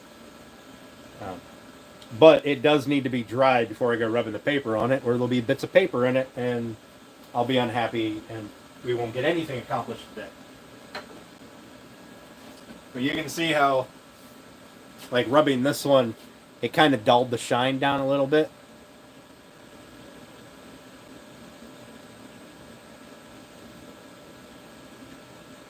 So that's the kind of look that I'm going for with it. Like it's a nice, even kind of sheen. Yeah. Need one for the tractor? That's awesome, Lucifer. I haven't used this version, but my other one that I had that the magnets were falling out of, I use that on my riding mower all the time, because I got one cup holder, and well, I drink when I'm mowing, so it's hot out. You got to have a beverage to cool down, so you got to store more.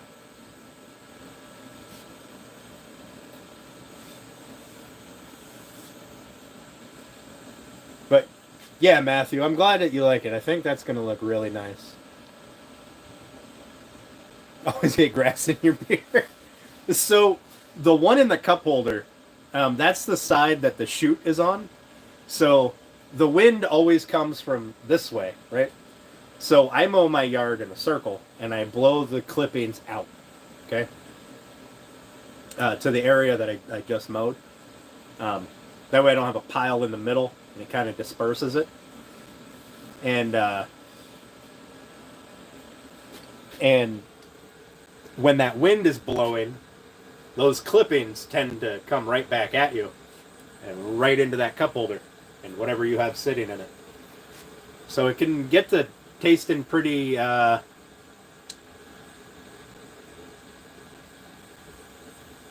interesting, I guess. Matthew, I'm really happy with how it's turned out thus far. But I do think I'm going to put a strip of black walnut on the back in a frame. Just so that it covers up anything. And I have some stuff to engrave on the back of it. So that'll be later. Yeah, Lucifer, what'd you hit?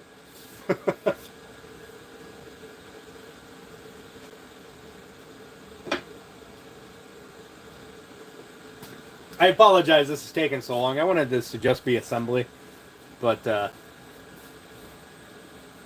I didn't see those runs that were on that piece.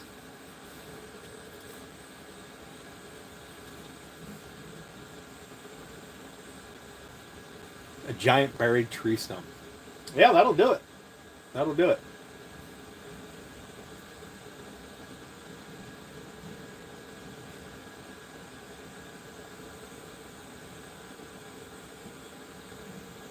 Nice, Nicole. Nice.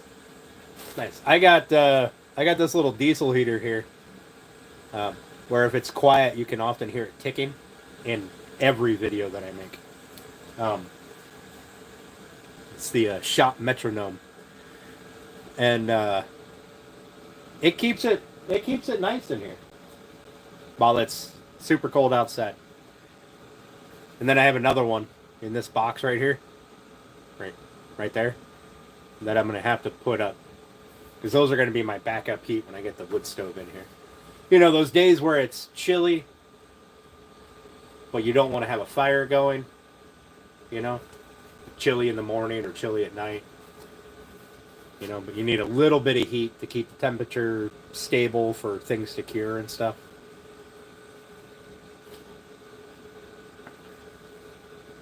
Were you plowing or mowing? Like, I don't...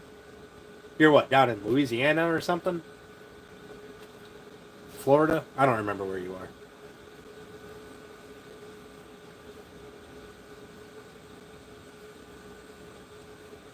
Down south somewhere.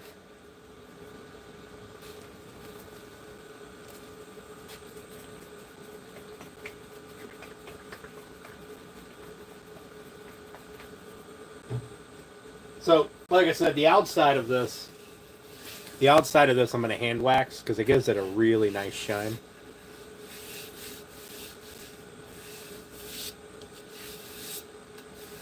Good Lord. You either got an ancient mower or you beamed that thing.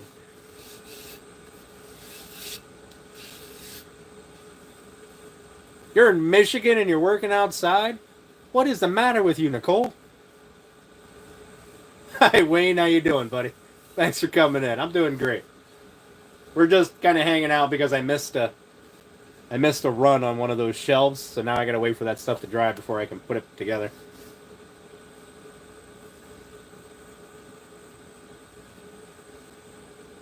So here's something interesting. You see this line here and this other line right here? I don't know if you guys can see that. See if I can get it so it shows.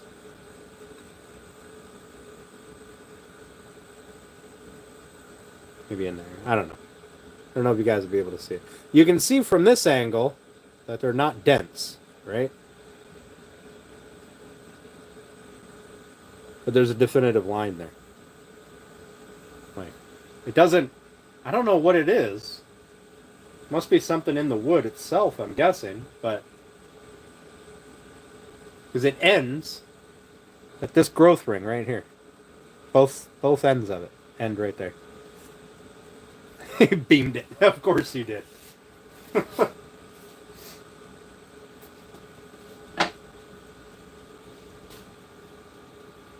We'll put that piece on the bottom.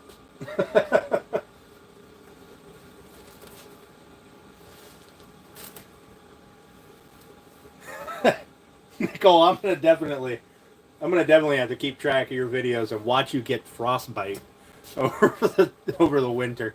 I'm in Pennsylvania and it's cold here, so Michigan is a little further north than I am, so I can imagine it's cold there too. I don't know what those lines are, Matthew. I remember seeing them when I was sanding and thinking that here's another one up here. Wish I could get that so you could see it. I can see them here. It's this little line right there. And these are the only two pieces that have, or this is the only piece that has them as far as I can tell.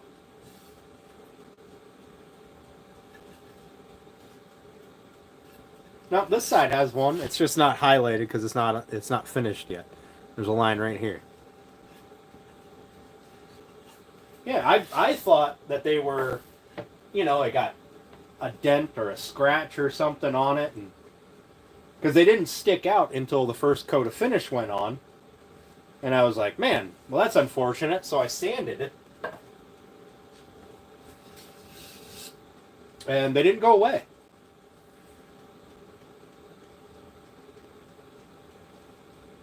Yeah, so I don't know what they are, but I'm guessing it's just some...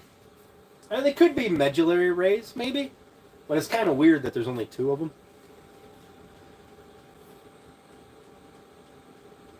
Yeah, I have no idea, Lucifer. Like, they're not... You can't feel them. They're perfectly smooth. So, I don't know. I know, like, oak... Oak has medullary rays that are really pronounced. Medullary rays are rays that go across the grain. Let's see if I can show you. All right, so you see these up here? All these. Crazy. Hey, how about I get it under a light? That might be effective. Standing over in the dark. Okay, so you see on here, this grain kind of curls, right? But if you look, you see this like little things that kind of go across the grain. They look like little like worms. Those are medullary rays. And I don't know what the purpose of them are. I think it has something to do with like sap transmission. But on oak especially, they're really pronounced. And when you get a finish on them, it brings out that ray. It really brings them out. They're called medullary rays. Don't ask me how to spell it because I have absolutely no idea. But that is one of the reasons that I like oak so much. Like, is because it's got that extra character in there. Yeah, yeah, Turner. Tonight, I want to hear you say medullary.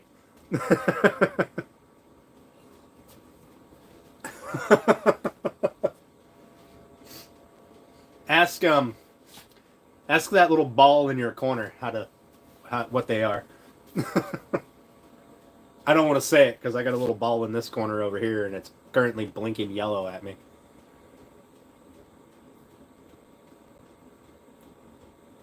I don't know what it's blinking about. Alexa, what are my notifications? Good afternoon, Dan. 2 new notifications. From Amazon. U.S. National Weather Service has issued a winter storm watch for Union City. It'll be in effect from January 19th, 4 p.m. EST until January 20th, 4 p.m. For Dan, from Amazon Shopping. There are 2 low price offers on items you might like from Amazon. Alexa. First, Alexa, clear my notifications. Okay, Dan. All right, so apparently I got a winter storm warning. See, isn't that annoying, Turner? Isn't that annoying? Every time I'm near one of them things and you talk to yours, or just talk in general, it triggers mine. It was playing music the other night.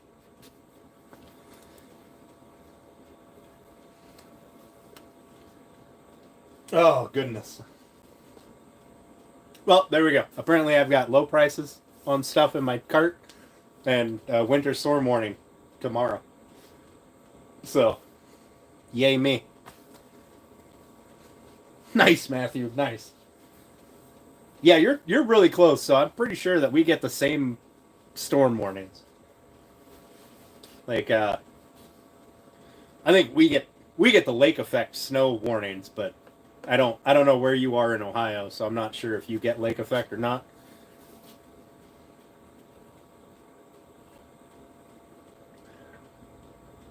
I don't know if you can do that, Turner, but I bet you can.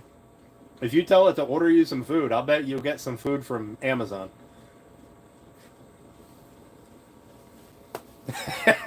I had the Alexa thing on my phone. Oh, shut up. Cancel. I had that app on my phone, and I didn't realize that I had it set to just listen, right? So anytime you, like, your phone could be off, like the screen could be off, but you could say its name and it would light up and, you know, listen to you like the ball does. And I didn't realize that. So I'd be driving along, and I like to play YouTube videos while I'm driving, right? I just set it on my dash and I listen to it, right?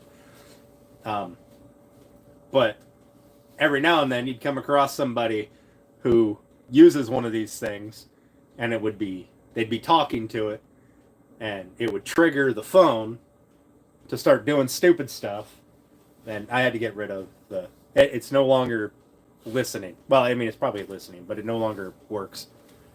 All right, let's check this thing out, see if this is ready to...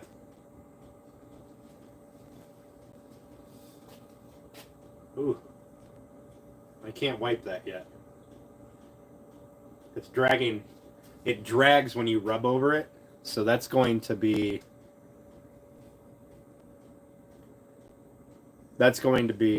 problematic for the paper. So...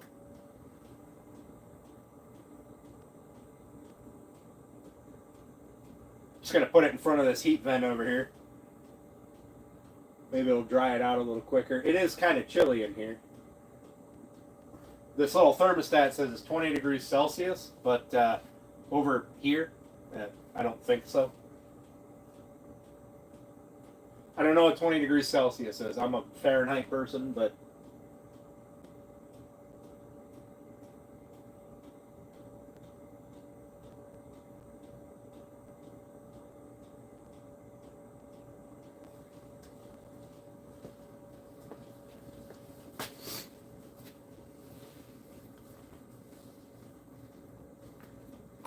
I don't know. I don't know, man.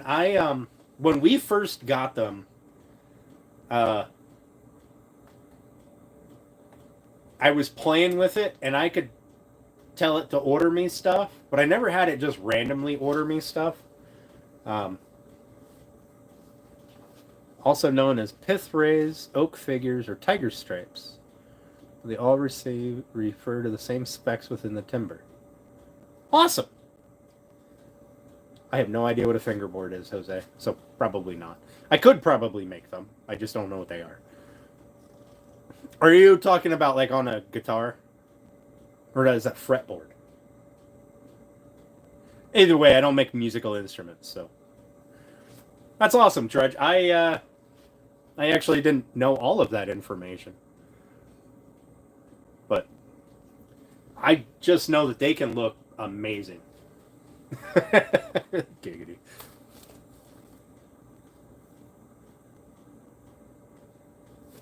Yeah, that's exactly what I do, Turner. That's exactly what I do. Although I will add something to my cart just so that I can keep it for later. Because if I add it to a list, I'll forget about it, and so I'll add it to my cart, and then eventually I'll just save it for later, so it keeps getting into that list. And now there's from really reconnecting, really. I got full service. What are you reconnecting about?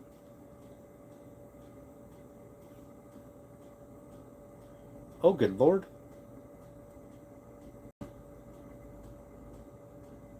Hey, look, I got a winter storm watch on my phone. Heavy lake effect snow possible. Ah, 6 inches. Good lord. That's nothing. 20 degrees Celsius is 68 degrees Fahrenheit. Well, son of a biscuit. It ain't no 68 in here, I tell you that. Maybe I need to relocate that little thermostat thing, which is that... I don't even know if you can see it. It's that little blue thing right there. Right... If I can figure out how to work that. Right there. That's the like control board for that heater. So it might be 68 over there. Maybe. Yeah. Every now and then I'll scroll down through the list of saved for later just to see what kind of nonsense I saved. You're lucky, Matthew. This lake effect stinks. But we only get lake effect until the lake freezes. Once the lake freezes, there's no more lake effect. So that's kind of cool. Then we just get driving wind, bitter cold.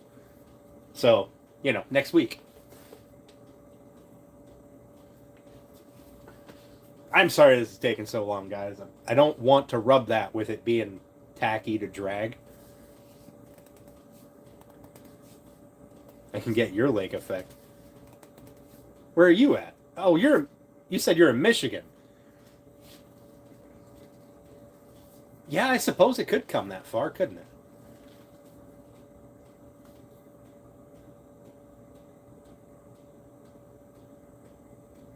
Why is your power going to go out? You don't have like another hurricane coming through or anything crazy, do you? I haven't seen anything on the news. I don't want to watch the news anymore. It's nothing ever good.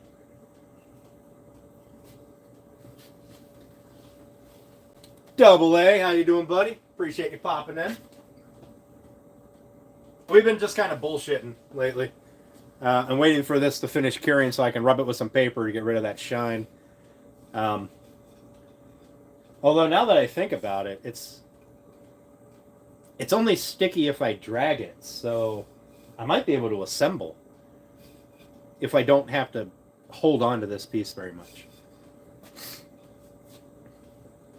But you can see how shiny this is. This is super shiny, and especially on that edge, and it's going to stick out like a sore thumb. So, but I might be able to paper rub it in the when it's in the box.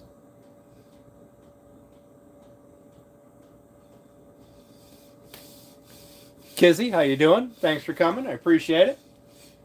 Yeah, we might be able to just paper rub that while it's in the box. As long as I don't have to finger this board up so much, then we shouldn't have to worry about anything happening to the finish.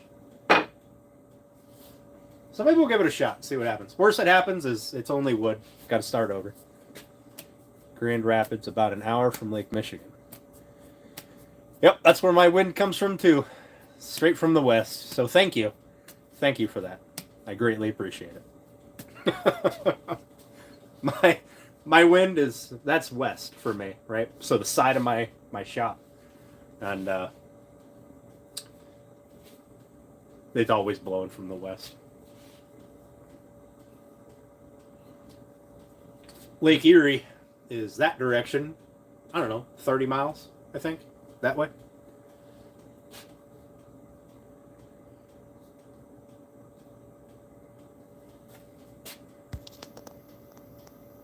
Southeastern Louisiana, Kizzy. Awesome.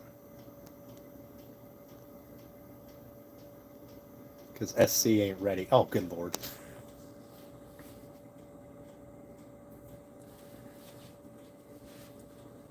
Oh my goodness. All right, so here's the thing. I come from central PA, right down by like Hershey, Harrisburg area. Okay? Like Hershey chocolate was made there, etc., or is made there, whatever. So I had this brilliant idea that I'm going to hopscotch my way across the country and I'm going to move to Alaska. And then I got here during a particularly bad winter. I don't know, 14 years ago now, maybe. And that winter, I decided that I don't like the cold as much as I thought I did. So now I want to hopscotch my way south, where it doesn't snow. But apparently, that doesn't exist. So I feel like I missed out on my opportunities here. But going to Alaska was like a lifelong dream of mine for a long time. I believe Sergeant Grass is in Alaska. Or lives in Alaska. I can't remember. Somebody's a snow Eskimo or an Eskimo or something. Come to Missouri. Yeah.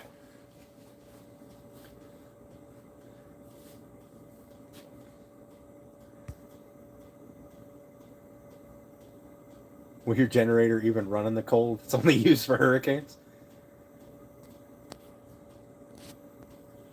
Well, thanks, Trudge. I appreciate that. You know, you guys can keep your wind once in a while. Oh, man, my camera's all shaky. Yeah, it seems like this particular cold snap that's coming across is just plowing everybody with this cold from Canada, I guess, all the way down to Texas and just everywhere.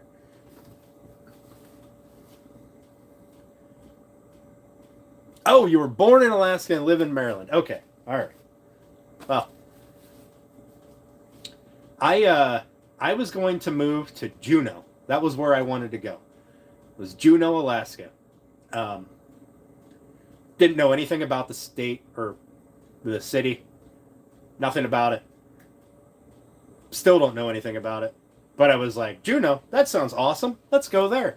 And, well, this is about as far as I got. So when I was younger, I lived in Missouri when I was a kid. I was just a kid. I didn't know any better. I don't even remember where we were in Missouri. Dang, I'm gonna have to figure that out. I lived in Ohio for a while.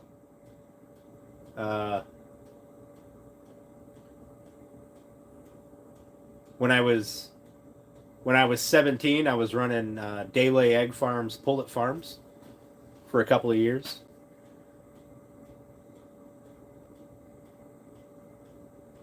Yeah, that's it, Grass. That was one of the reasons that made me want to go there, was because there was like no roads. I guess they have like a cruise port or something, but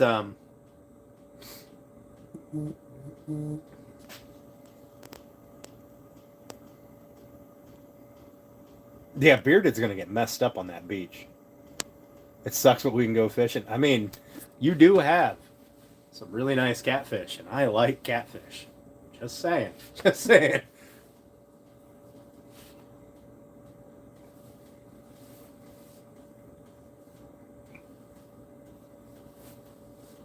Kizzy, I'm so here in northwestern PA, right? We get snow every year. Every single year we get snow. And everybody that lives here immediately forgets how to drive in the snow.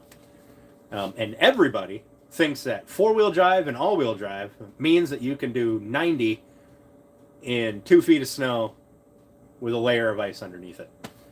And I'm here to tell you that four-wheel drive doesn't matter when you're on ice. So it like you can go. I like with my truck, I've got really good all-terrain tires on it. Even if I put snow tires on it, I got really good traction. I can go. It's not the going that's a problem. It's the stopping and the turning that gets you. Above and beyond. Hi, how you doing? Thanks for coming. I appreciate it. My honey's handmade. Awesome. How you doing? Thanks for coming.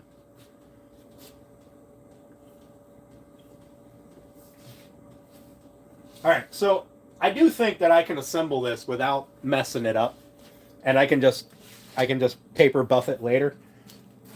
So we're gonna give this a shot, and we're gonna see what happens. Because I've been boring you guys for a while. We've just been here shooting the shit while I drink a beer. Like,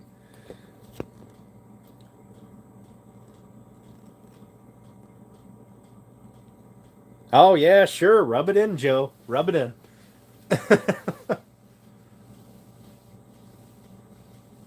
Yeah, it's it takes a special kind of person to want to live in the snow and ice. By the way, guys, just saying, I know it's backwards, but flip it. Scrappy Man Jakes, he's in here. You can go check it out. If you like seeing baits, check him out. Not to mention all of the other craftsmen and craftswomen, I guess, that are in here.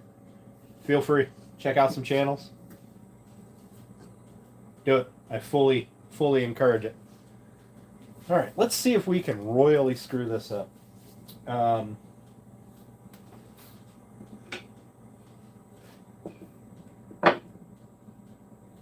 really don't know what's going to happen here. So, special kind of person who lives in Florida.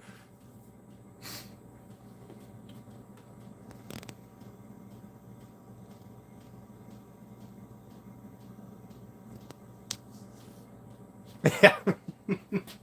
I mean, nothing wrong with living in Florida, I guess. Although even Florida is getting cold this year.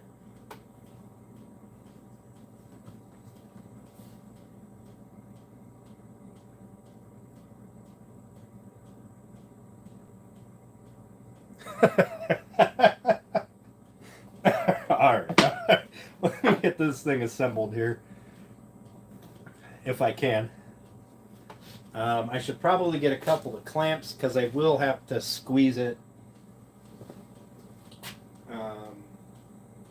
Oh, bummer. I only have 2 clamps that are long enough. Well, I do have my panel clamps. I can use those.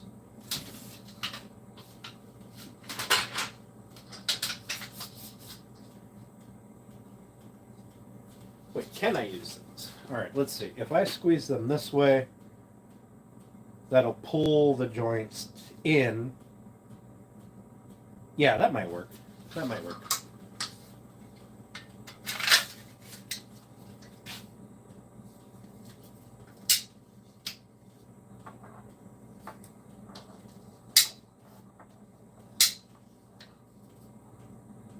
Okay.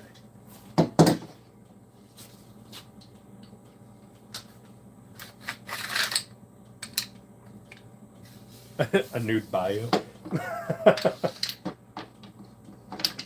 I've seen a lot of swamp people, and I don't know if I want to go to a nude bayou. Just saying. Where is it? Is that show Swamp People? Swamp Swamp Man? I have no idea what the show was. 54 degrees. Rub it in. Rub it in. 73. Good Lord. Every experience. You know, it is cold outside, and I'm a little jealous of every one of you that's like, oh, it's 60 degrees or higher. Make sure that this thing is actually square. 17 3/8. 17 and just shy of 3/8. Oh, nope, just shy of 3/8. That little fabric was sticking out there. All right. So, if I take this, okay, put this one in here.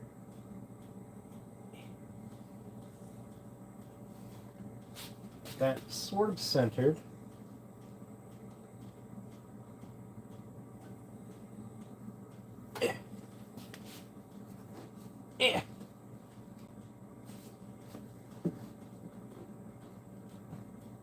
Okay, I'm going to have to tuck that stuff in. That's not a big deal. But we got that started. Now, we got to put glue on everything. Make sure I got the right side. So that's not the right side. I need this one. This is going to get super complicated super quick. All right.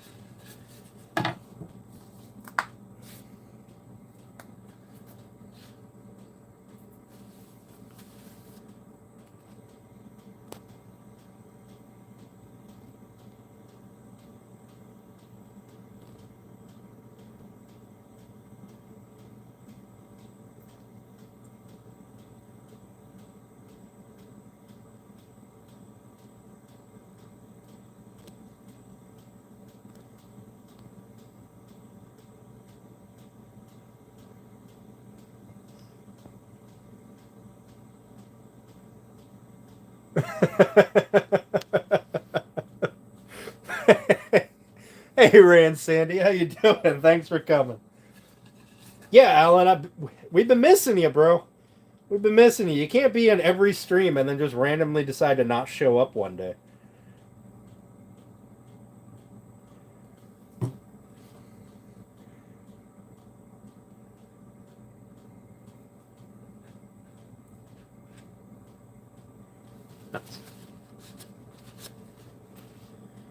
So, one of the reasons that I pre-finished the inside is so that I can... This is not going to work at all, is it? Oh, look, there we go. Was so that if I have any squeeze out, I can just clean up the squeeze out and not worry too much about it because it won't affect the finish.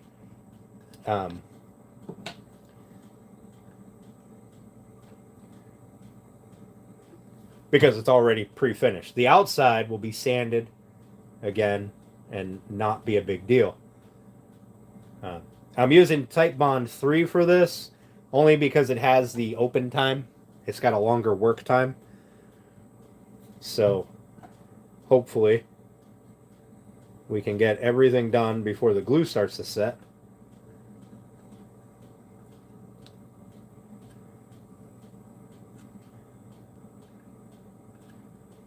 I'm just smearing glue around here all willy-nilly.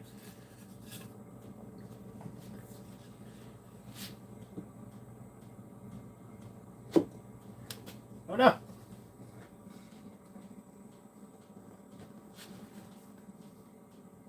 Okay.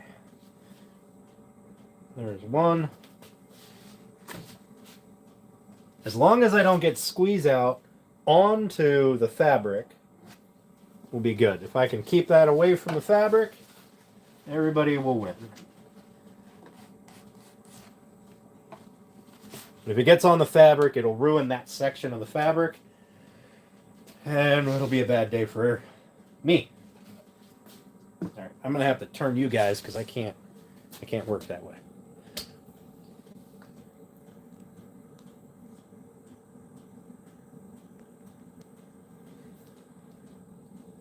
You can go ahead and post your channel, Turner. I don't mind. I don't care if everybody posts their channel. I don't care at all. In fact, I encourage it. I think Cleveland's got it saved as quickly as he can post that stuff. He's a monster with channel posts.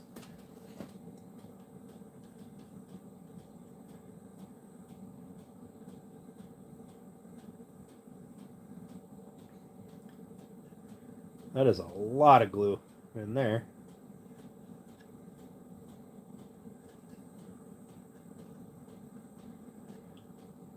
All right, so I'm gonna have to scoop some of that out.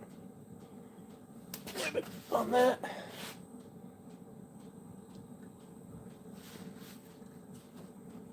Okay.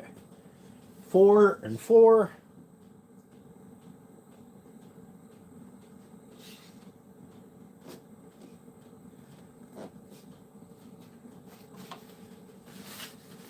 Gonna wipe out. I'm sorry, guys. I can't see much.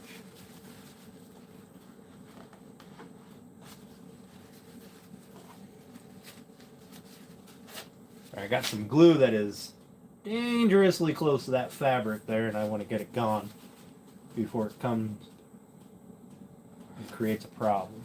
There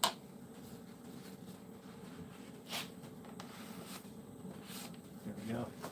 Now, these joints aren't tight yet. They need to be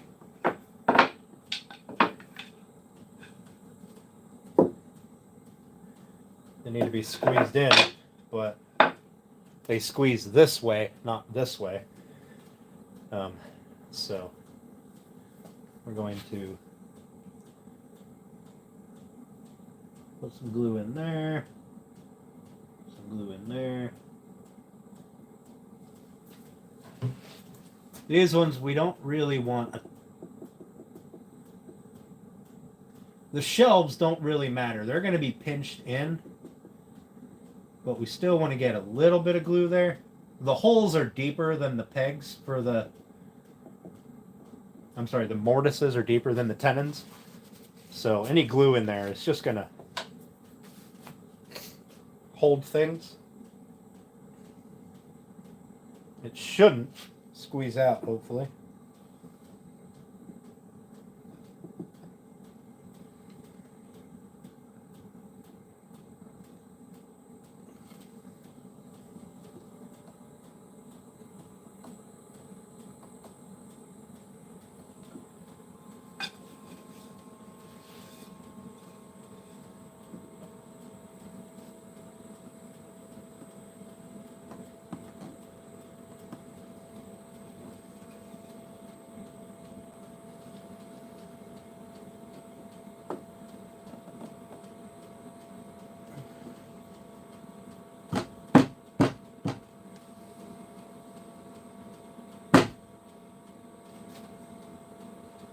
Stay in the groove.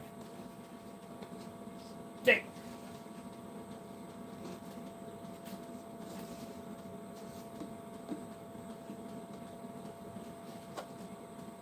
All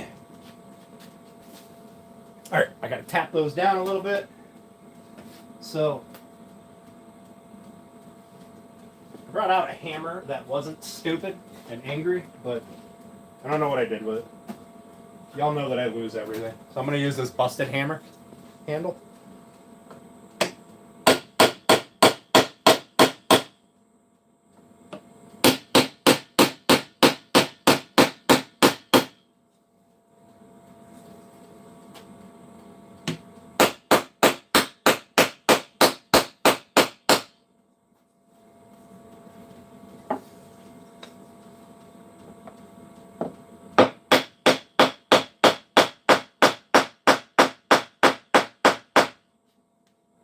There we go.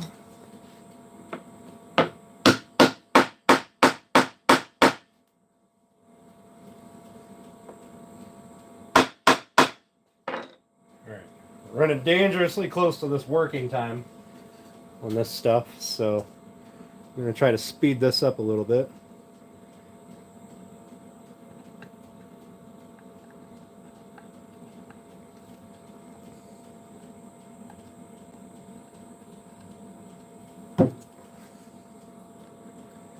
Like I said, glue on the outside doesn't matter.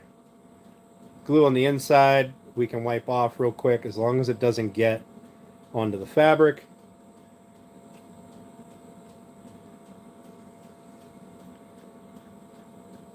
This is terrible.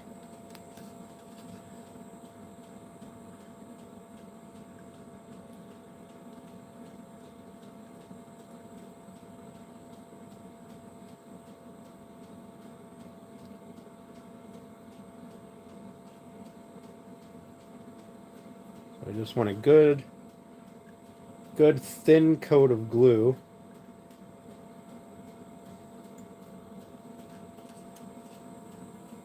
And this is end grain, so it does soak up the glue a little bit. Sorry, I can't really pay attention to chat at the moment, but give me a minute and I'll get caught up.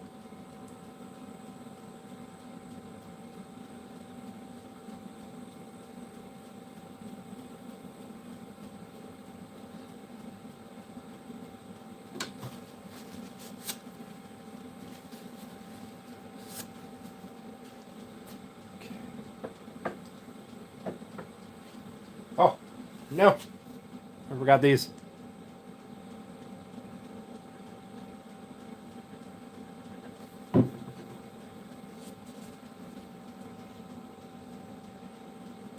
I just seen the Scotch tape comment, and that would have been an awesome idea.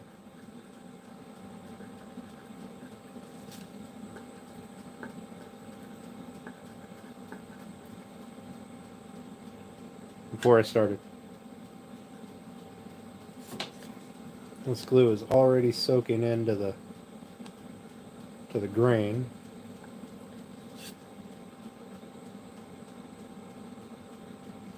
I'm gonna put a little more on here, kind of wipe it around.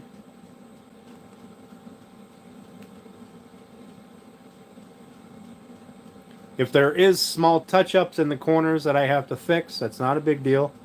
That is easily done with hand sanding and then just refinishing. You won't be able to use the spray finish. You'll have to hand apply the finish, but because you don't want to get the finish on the fabric, because it will ruin the fabric. So, oh, white glue all over my board.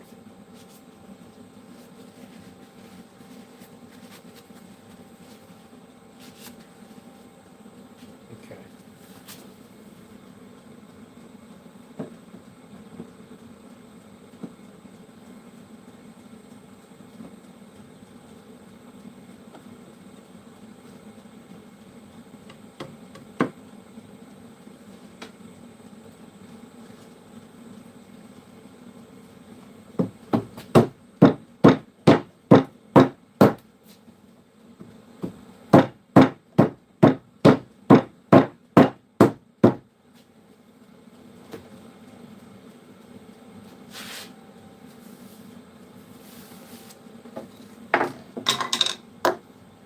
Let's get this in clamps.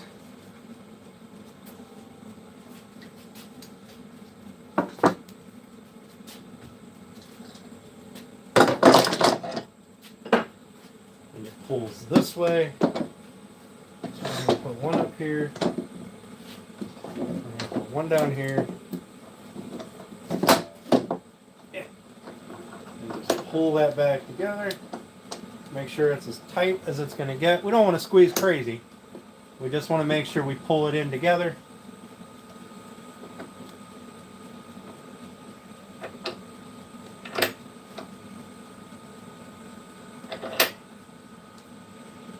We may put a second setup on the top because we're only pulling on the bottom here, which is not ideal. It's going to end up with a cattywampus shape. Even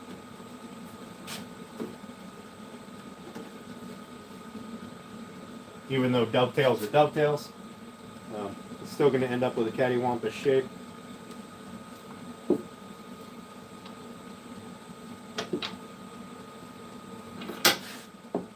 So, don't want to go crazy. We want to get everything squeezed together. Any gaps and stuff I will fix. It's not a big deal.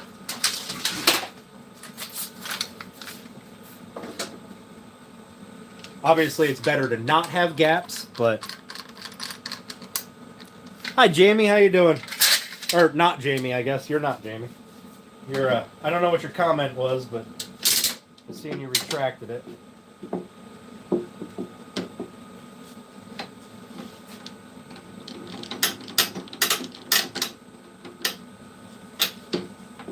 So we're going to put this right on top.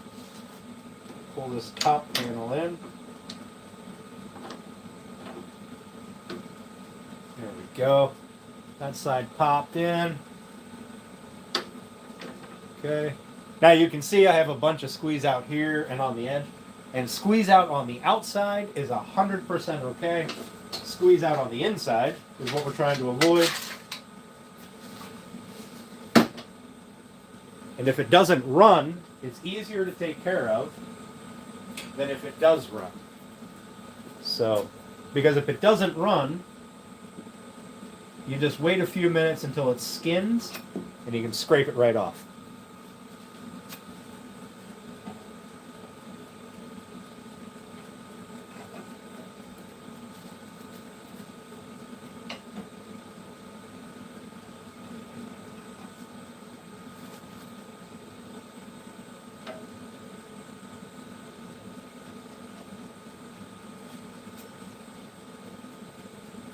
So, little bits of squeeze out I'm okay with. I can take care of that.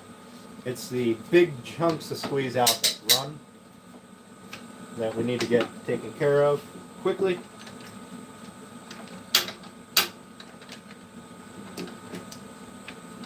So like I said, we don't want to introduce anything to our fabric or it'll turn into a solid and it changes the way it looks and feels.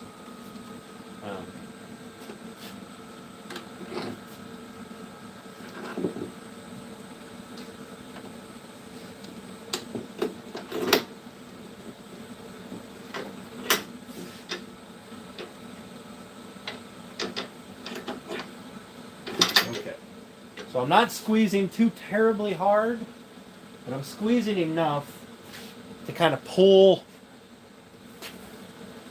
Let's see if I can show you. So I'm not squeezing terribly hard, but you can see how this piece is deeper than this piece. So I wanted to pull that dovetail in. Okay? Because here you can see that I pulled the dovetail in. I don't want to wipe that off, but really, I should pull it both ways, but in fact, I might be able to. I might. But I want to minimize that gap as much as I can. And that way, will that fit over there? Will it fit through here? Well, this is some conglomeration of bullshit going on right here. Y'all thought I was good at woodworking. We're just going to kind of pull these up a little bit. I don't know that this is actually going to go. It's going to bottom out one of the dovetail sides. We don't want to put dents in it, so we want to leave that fairly loose.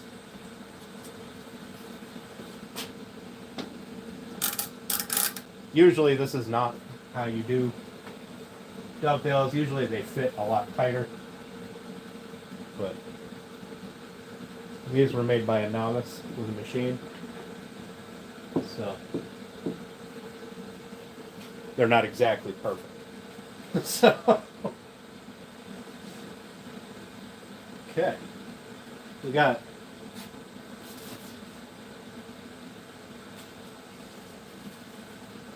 good enough.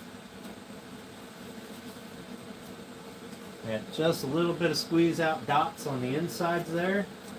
And that's fine. A little dot there, a little dot here. And that's fine. We'll scrape that later. And if need be, I'll reapply finish by hand. Hey, there's Amy Jo. Hey, Amy Jo, how you doing?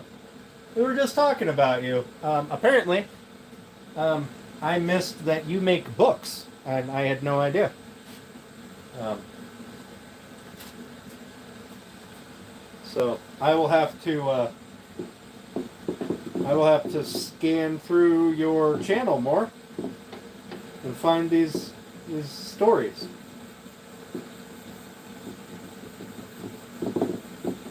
Amy Jo is the one that does the Dremel carving. If you guys are curious, if you were here earlier when I was talking about it, she's really talented, like Gandalf on a chunk of wood. It's awesome.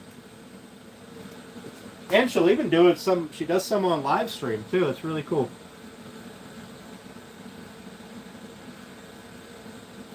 Okay, I can see that I'm going to have a lot of gaps to fill, and I'm not happy about that, but it is what it is. So we'll give you guys a look. This is a lot of clamps. This is not how dovetails are supposed to work, but you can see, like, if I can get that to focus here. See, there's a little gap I'll have to fill. That one fit tight. Obviously, the whole sides will be taken care of. Small little gaps here. Wish that would focus right where I want it to. That's not a big deal. Up here, however, we have much larger gaps. And that was probably because I messed up on my tool. And this side, not much in the way of gaps, but I do have a small gap here to fill. Now, none of these are... Oh. And this... Oh, that's my ceiling.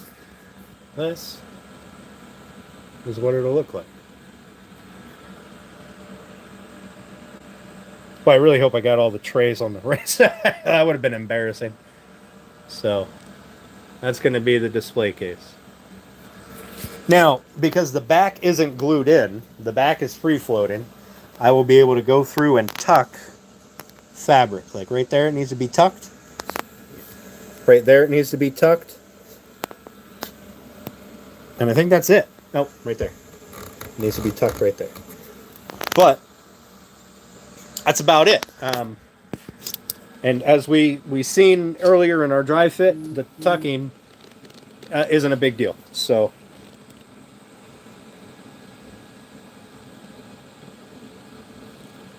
thanks, Amy Jo. Thanks, I appreciate that.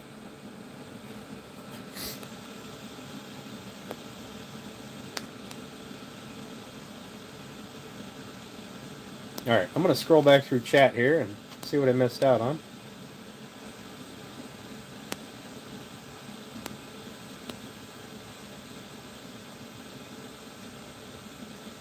Okay, you do books. Okay.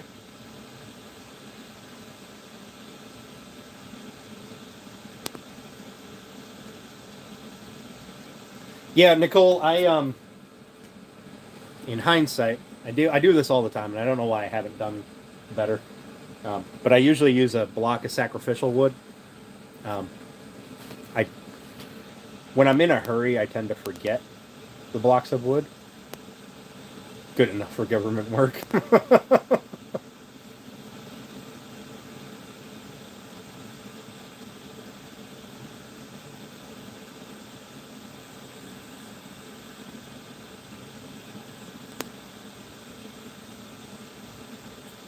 Question regarding sealer stuff, which was probably already answered. Oops. Ruined the inside of it long before this part. I'm surprised I didn't ruin the inside of that, to be honest.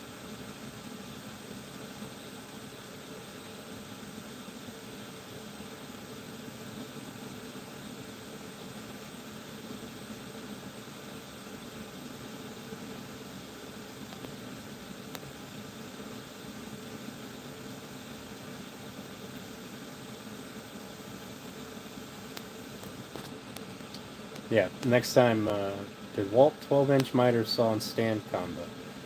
Sorry, Kizzy, I don't have the 12-inch DeWalt. I have a 10-inch Cobalt.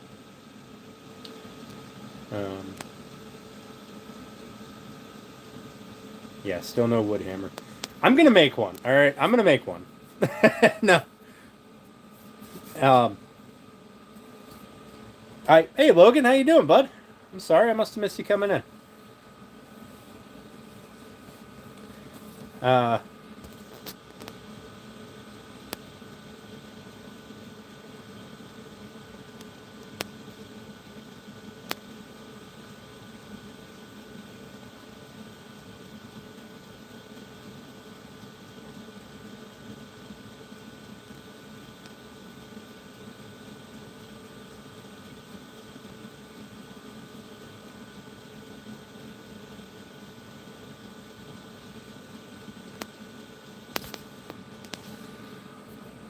Hello again, Runic. How you doing?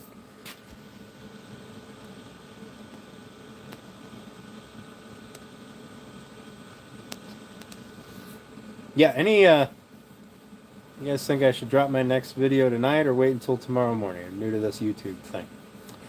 Nicole, I'm new to this YouTube thing also, so I have absolutely no idea.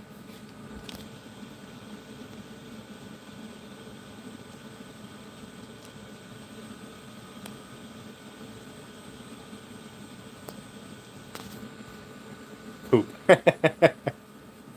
Okay, I'm Dan. Which is why, like, when I'm in Bearded Vikings chat and somebody I know says hi to me, I tend to ignore it because he is also Dan. So,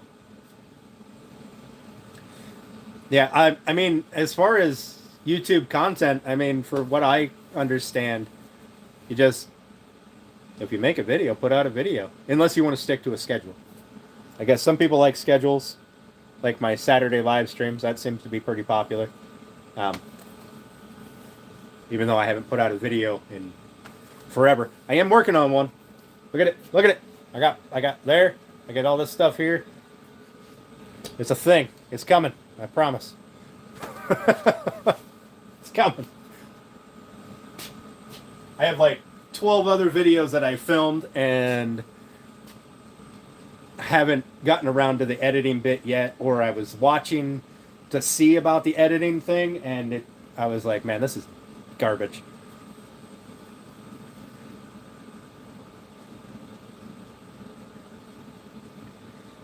I've never I did use a 12-inch DeWalt with a miter stand, or with the stand.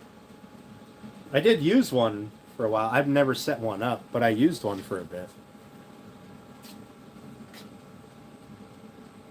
Yeah, sure. Ignore all the clamps because, you know, I'm really bad with dovetails, so I was trying to pull everything together. That's my ceiling. So here is our... Also ignore the gaps. I'll fix them. Don't worry. They will not be there on the finished product.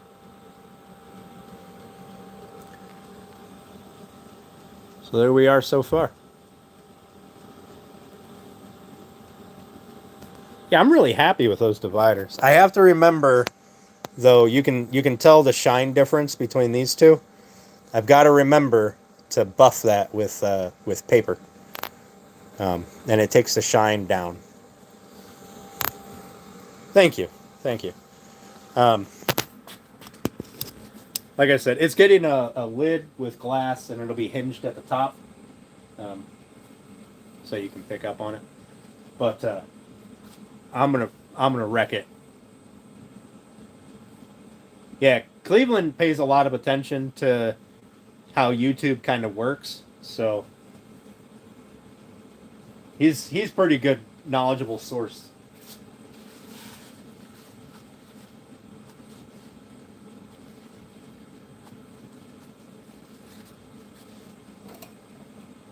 Alright, I'm going to get some of this stuff cleaned up a little bit.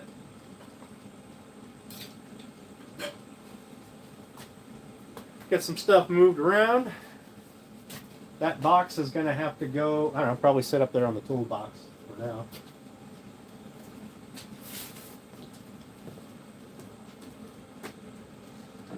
Obviously the back will have to get taken care of. I'll have to fix, you know, the fabric and stuff. And I'm going to put a piece of trim through there. But the back piece is not glued in, so it's free floating. It's just a tight float.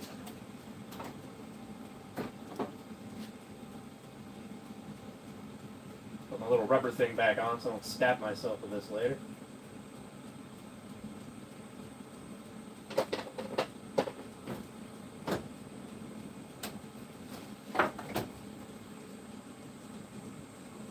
Excuse me. Oh. Yeah. Let it fit up there. Oh, son of a biscuit, it fits. That's awesome. It'll probably fall down. I'll cry, but for now it's up there.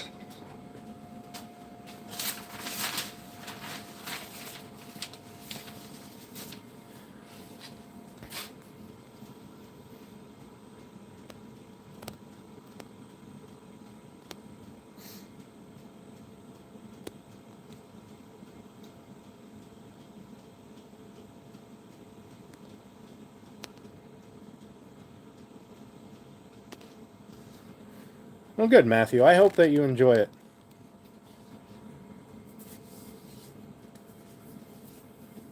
Yeah. If that thing falls down, the amount of time that I've put into... I mean, I've only really worked on it on the live streams, so if I had to remake it, I could probably remake it in no time, but I'll definitely be sad about it, because that's a lot of effort put into that. And although if I do have to remake it, it'll be with hand-cut dovetails instead of that machine. So, you know, kind of a bonus. It just won't be a video. Good, Matthew. That's awesome. And so once that is done and I have everything cleaned up and I have the back frame put in, which I'll probably do out of black walnut just because it matches, I'm gonna engrave some stuff on the back for you, and I'll do a color fill on it, make it stand out. Nicole, are you using the editor on YouTube, or are you using something like CapCut? Or I use CapCut. I don't know what everybody else uses.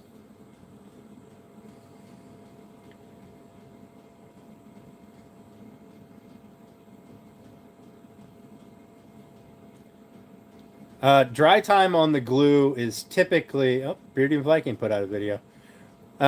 Dry time on the glue is, I want to say, depending on temperature and humidity, it says a minimum of 30 minutes. Do not stress joints for 24 hours. Okay. My habit is to just leave things sit overnight. Because then I know I can reasonably assume that the glue is cured.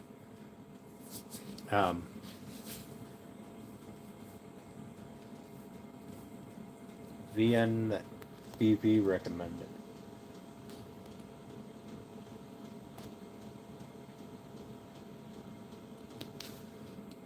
I don't know what VN is. I've heard of Power Director.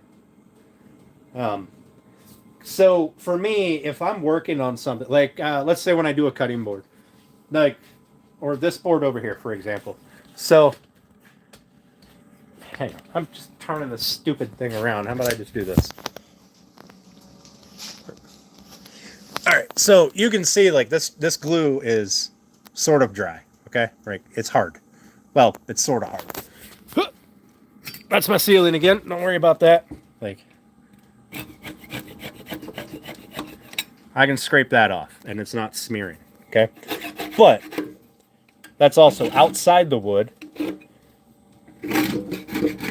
and I don't know what that glue looks like on the inside. So if I took this out of clamps right now, a little gap there I'm going to have to fix. Or not a gap, but a little bit of a dip.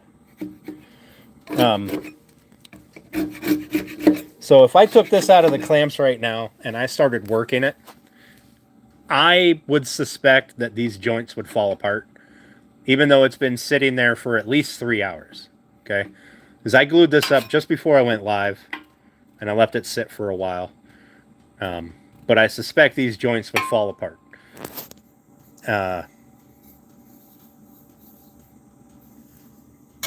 But if I leave it sit overnight, especially with the colder weather in here, then I know it won't fall apart. Now, in the middle of summer, when it's hot, you know, we got like 100 degrees or whatever going on out here, you don't get the work time with the glue. Like, your work time is cut in half. So it'll start setting. In fact, I had a cutting board that I did last summer that I was still, it was a whole bunch of different thicknesses of slices, right? And I was still applying glue to some of them while the first pits that I was applying glue to were already drying, right? So that was a rather stressful cutting board to put together. But everything went according to plan, and it worked. So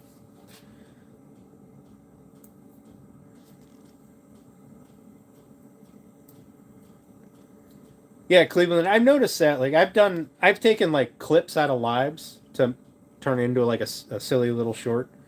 You know, like the preview of kind of things, and it seems like that's all YouTube can do.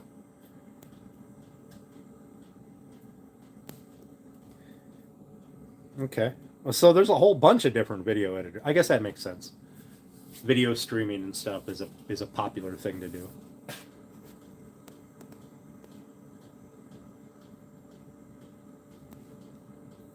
The micro stretching? That's the first I've heard of that, Kizzy. I'm gonna have to look into that.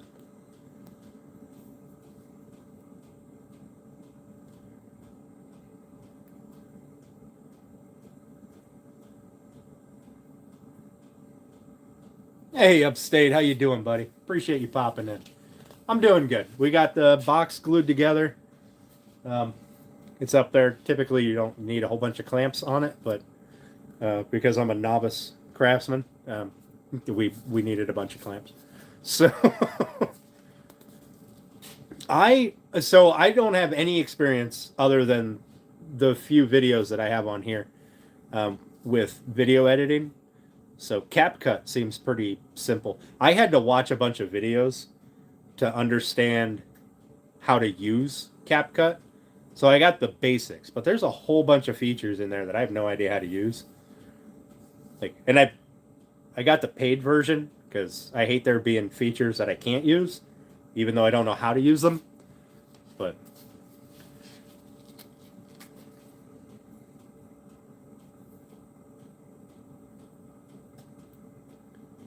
yeah, that's pretty accurate. I've noticed that with my analytics, Turner, as if every short that I make, if that viewership drops off right at the beginning, then that viewer or that overall view count is going to be awful.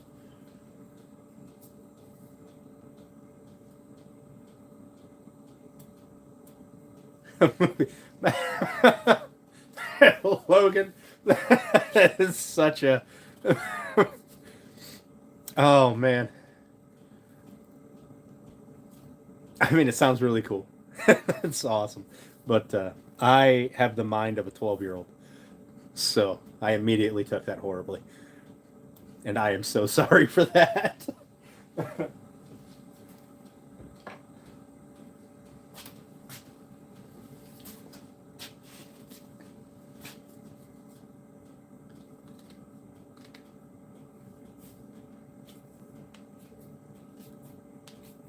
Yep, Nicole, that's it. You got to start. If you don't know if you can do something unless you do it. And I mean, I don't know anything about YouTube, so here I am, just learning along with everybody else. So it is what it is. But I want to make, let's see, we're pushing 3 hours. It's 5 o'clock. I really want to make my little mirror thing, and I think I can build it real quick. I'm not going to plane anything. It doesn't need to look pretty. It just needs to be there in one piece.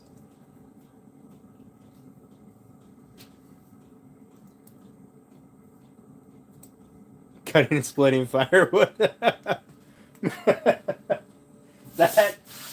Listen, that counts as woodwork. CNC work, that is not woodwork, but splitting firewood, that definitely counts. All right, Turner. All right. So we're gonna see if we can't make something out of nothing. So I got this here scrap of purple poplar that's not gonna get used for anything, except for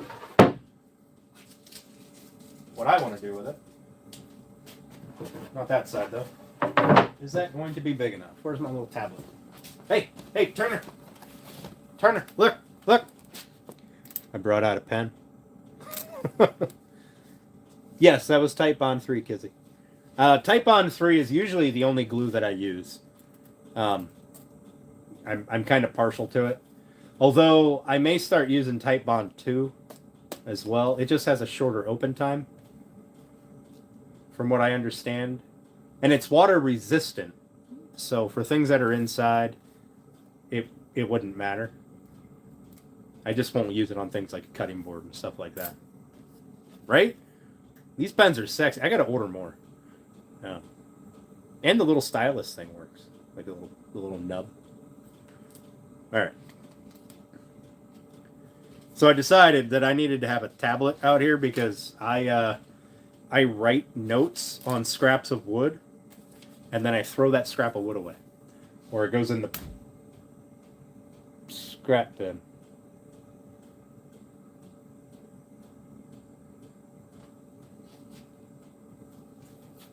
Hang on one second.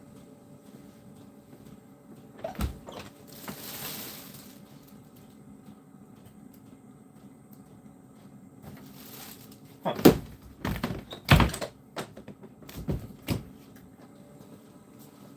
Interesting. It must have just been the door settling or something. I don't know. I got the new door over there. Or over there. Still in pieces. I changed my idea for what I wanted to do. But, hey, Nicole, no problems. Thanks for coming in and hanging out. All I'm going to do now is just a quick, dirty little candle holder thing for the fireplace. So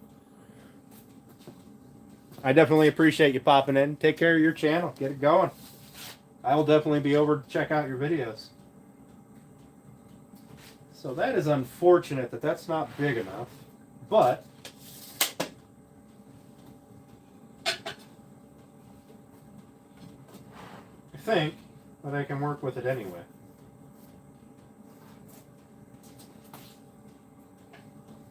So all I'm really going to do is this, right? And then I wanted to have two pieces on the sides, but you guys can't see a damn thing over there, can you? Son of a...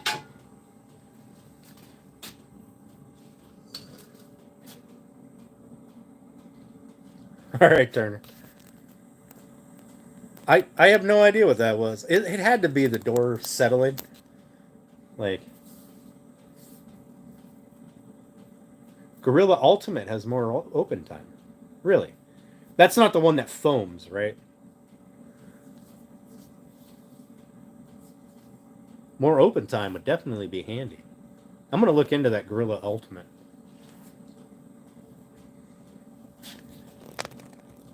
Yeah, I thought somebody was in my yard or something. I was a little curious. Maybe it was Tiny Tim trying to get out. But so this is all I'm going to do, right? Is I'm just going to put a piece of wood up through the center with a slot to hold those two. And they'll probably sit at a little bit of an angle.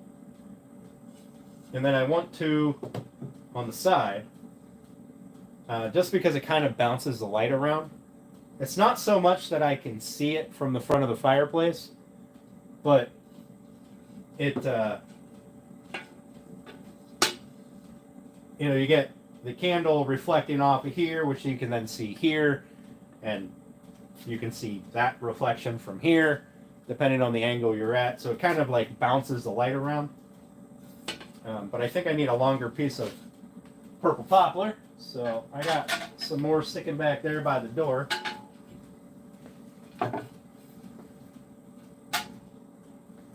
This is literally going to be all I'm doing. Is a board with some 5-inch legs on it because that's the depth of my fireplace, and some boards coming up that are probably just going to be screwed fast. And if it catches fire, it's in a fireplace. So I don't think it'll matter. It might, but I got really good insurance. It's fine.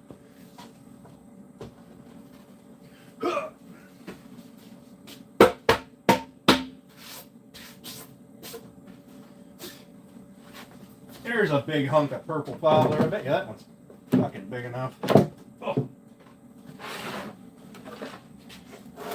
That one is way too big, but let's see, I want 16 inches deep. Hey, look at that, it's 16 inches wide. And I want 28 to 32 inches long. There's 30 inches. Look at that, I have a piece of scrap that actually works. Oh yeah, because I shake my bottle all the time.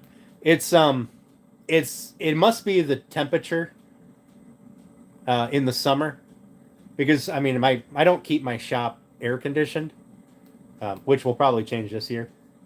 So when it's 100 degrees outside, it's like 110 in the shop. So Ray and Sandy, I appreciate you coming by. It was a good time. Have a good night. Tapeception.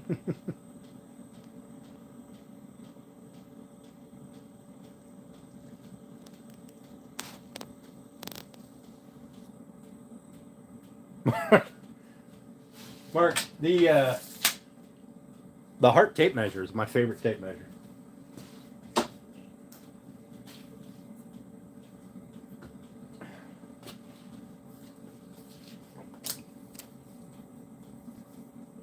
Oh, maybe that's it. Maybe it's higher humidity.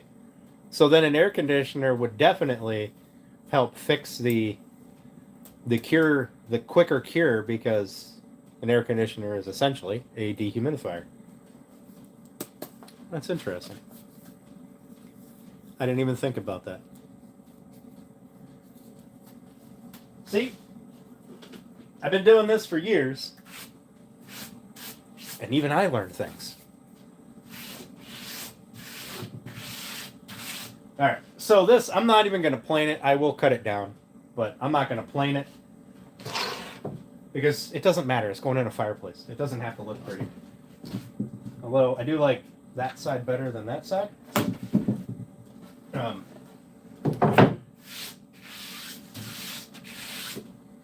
So, I'm going to grab the little battery zip saw. We're going to chop this down to size. It ultimately doesn't really matter what it looks like, because it's going to have a big mirror on it anyway. So, hey Conrad, how you doing? Thanks for coming, buddy. Appreciate it. So, we're just going to build this real quick out of, the circular saw, probably. Actually, I do have these little 2x offcuts. I will have to use the table saw, because to cut the grooves, to hold the mirrors. I bet these little 2x offcuts wouldn't be bad. I wonder if I have purple poplar offcuts. Now, so the glass on my fireplace is kind of tinted. Well, it's actually probably dirty. We'll go with that. We're going to go with tinted. So you really won't see much of what's going inside. Besides that, it's more going to be about the candles and the mirrors. So I'm not sure that the wood actually matters. As long as I can get the grooves to hold the mirrors proper. And so I've got 4 of these handy. And I need 1, 2, 3, 4, 5. Oh, I need 5. How convenient. I have a chunk of a 2x10 right here. I can make 5. All my scrap kind of gets thrown up here until I clean it up, and then it gets put back there. From one end of the shop to the other. Because I will totally one day use every scrap of wood that I have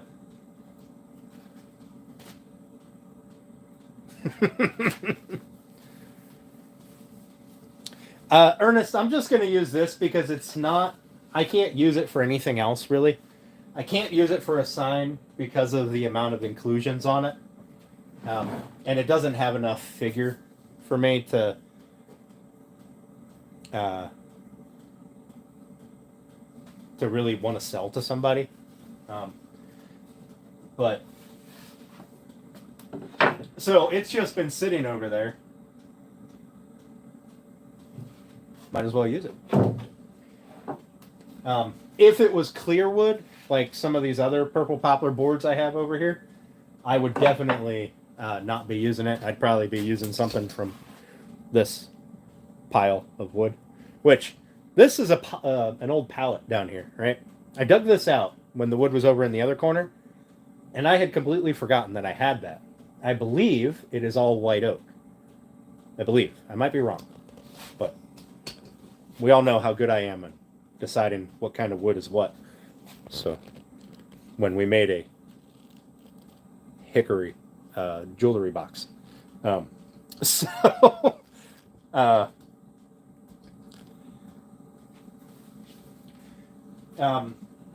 yeah, I think I'm going to run the table saw for a minute.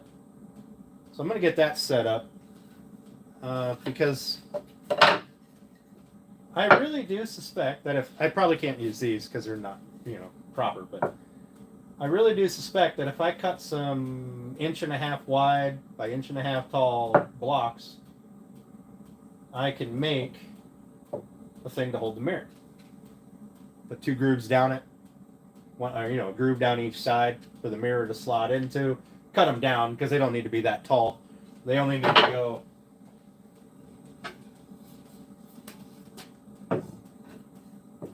They only need to be that tall, right? Oh, you guys can't see a damn thing. They only need to be this tall, right? Where my thumb is here.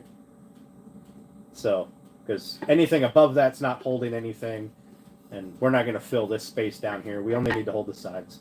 It's not.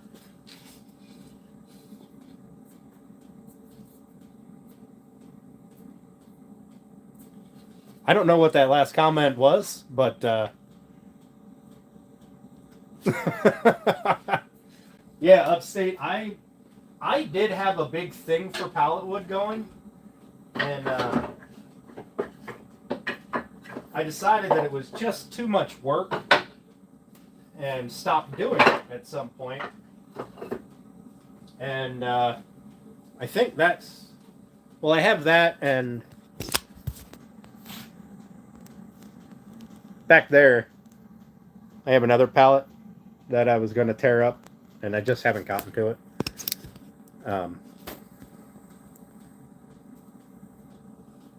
Thanks, Cleveland.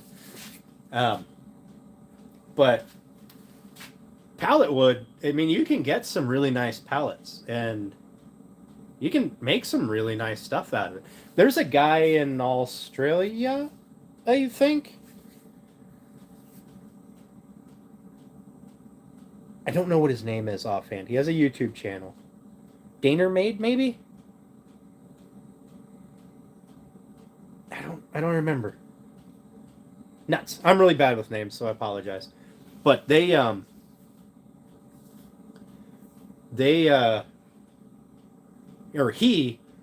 makes some amazing stuff out of pallets. Like, straight up amazing. Yeah, Kizzy, it's heat treated. And, I mean, it has to be treated. And now, since the whole chemical thing, we're not going to get into the chemical thing, but the heat treating is the way that most of them are done. And in fact, they will stamp on it. Let's see if I have one of the runners here that has the label on it. Oh, this is a couple of pallets. Good Lord, there's a whole bunch of runners here. Here it is. So, this is the label, right? I know it's backwards for you guys, I'm sorry, but there it says HT. That's heat treat. Which means this was essentially kiln dried. Ain't no bugs in there. Or at least there wasn't. I mean, depends on how you store it, I suppose. Or how it is stored. Even a heat-treated pallet stuck outside is going to attract bugs.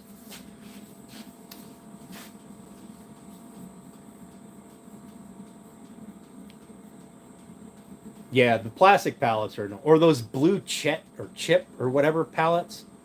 Ah, man, those blue ones are nonsense. But the Amish, there's an Amish group up the road that builds pallets for some company. They seem to only build them during certain points of the year, and when they build them, they will have a humongous stack of them outside the barn. I mean, they're pumping out hundreds and hundreds of them. And then, some trucks will come, pick them up, and off they go. Probably to get heat treated, would be my guess, because I don't think the Amish do that. Yeah, Matthew. I think that's a big thing is nobody wants insects being carried from, state to state or country to country. That's how we get all these invasive things going on, or part of how we get all these invasives going on. Okay, so I have this chunk of a 2x10. It's got a split down it.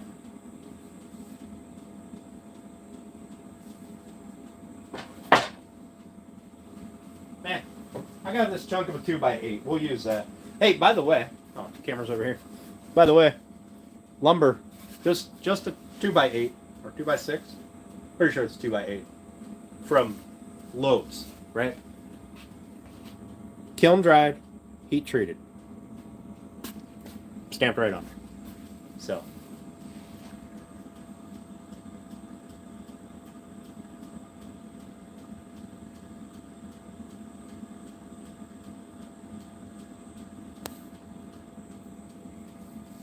Upstate, yeah. I've, in fact, out back where my wood pile is, I believe there's 3 plastic pallets under it. I don't know if they're in any kind of shape anymore, but.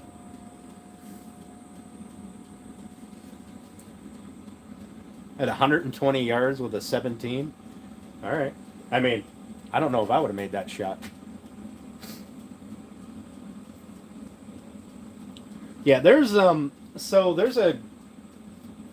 chemical that they'll treat pallets with too, and people got in a big uproar over it.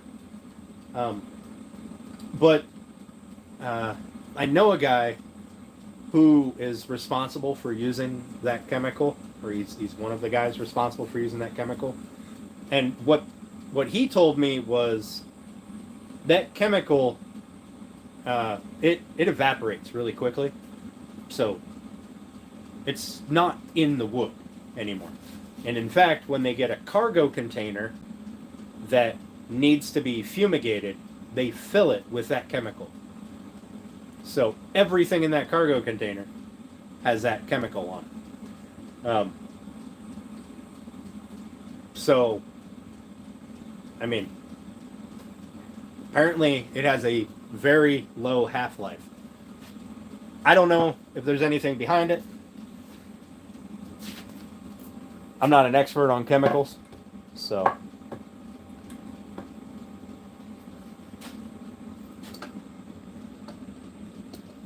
Now, I also know that America is way different on the amount of chemicals that we allow to be used anywhere and in our foods and stuff, so, than a lot of the European countries. So there's also that. So any kind of chemical stuff that you might have questions about, just remember, we eat things that other countries say are illegal or banned or whatever.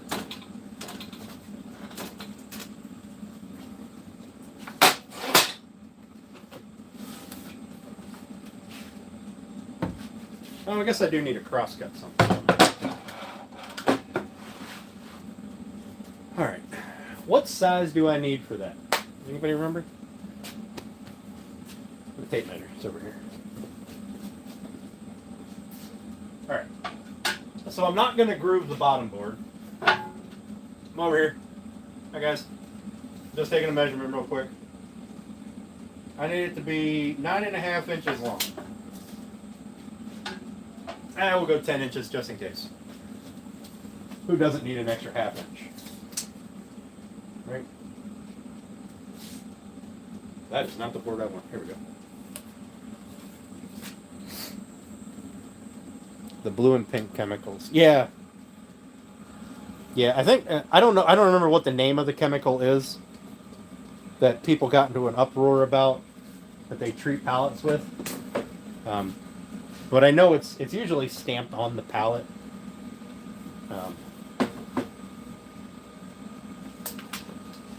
So we're going to go 10 inches, which will put me right there. And I'm going to make 2 of those, but I got to plug my saw in, so excuse me, guys.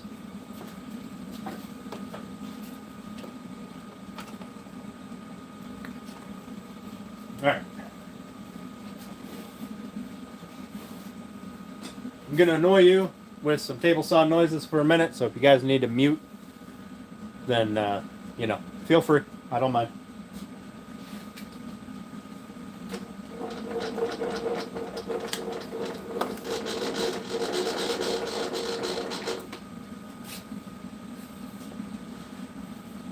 That'll probably be good enough.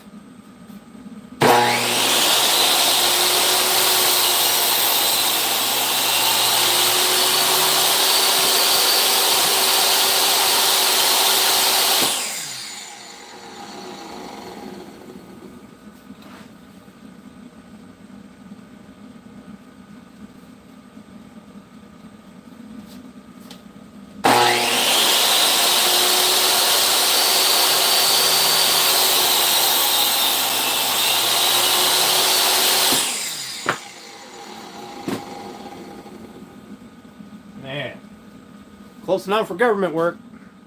All right.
Okay.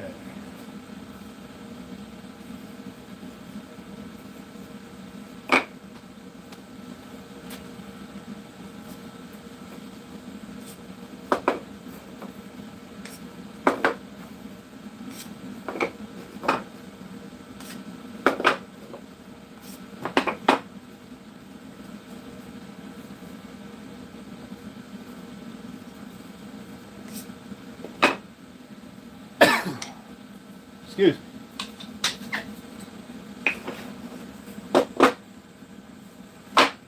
So now I want to put a groove in, right, so that I can slot the mirrors.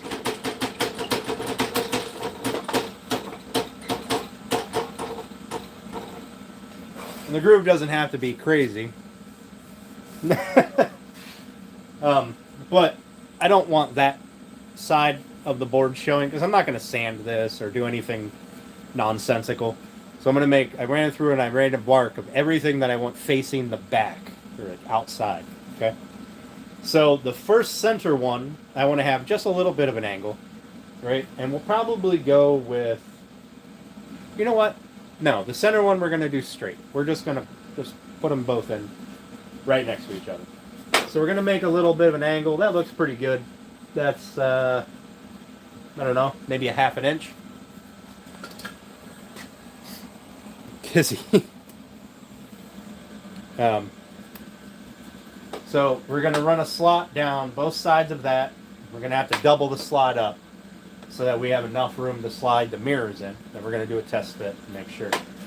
But so my boards are 1.5 inches wide, or I'm sorry, yeah, they're 1.5 inches by 1.5 inches.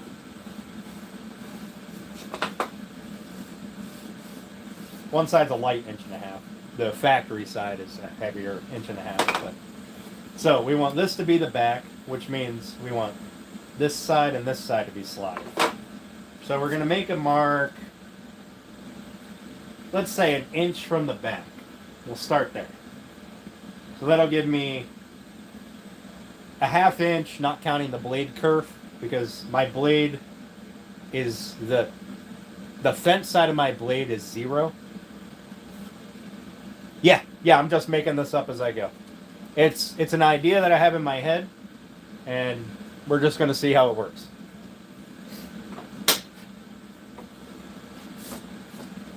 All right, so I'm going to make a couple passes with this. I'm going to flip it. We're going to get one. We're going to see if it fits. Maybe I have to make 3 passes so that it can hold the mirror in place. And then these are just going to be anchored from the bottom. I'll probably put some wood glue on them and drive a screw straight up through the bottom of them. But so we're going to put our side that we don't want showing. We want the back against our fence. So we'll see what happens.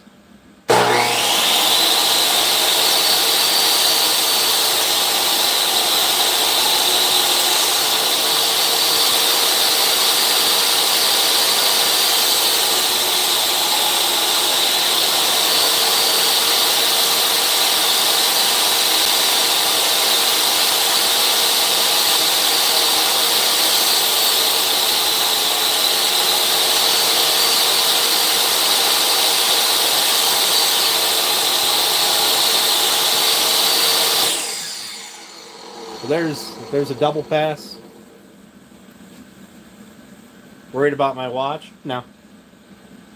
Nope. I'm a mechanic at my day job, and this watch has gotten gasoline, oil, all kinds of things on it.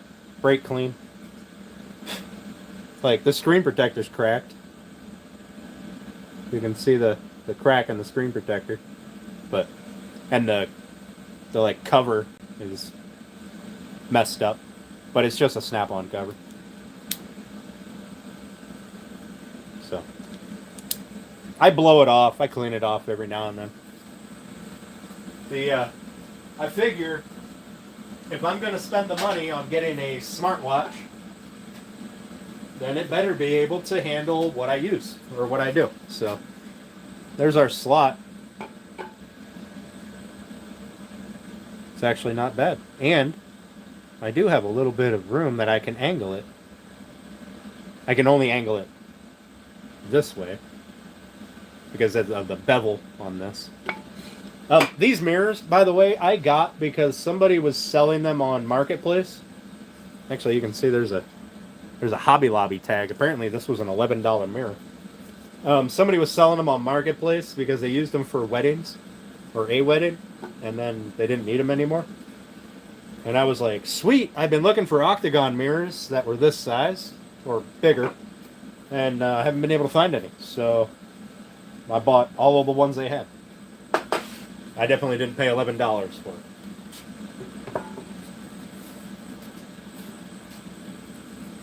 I think I paid $50 for 30 of them. Okay, so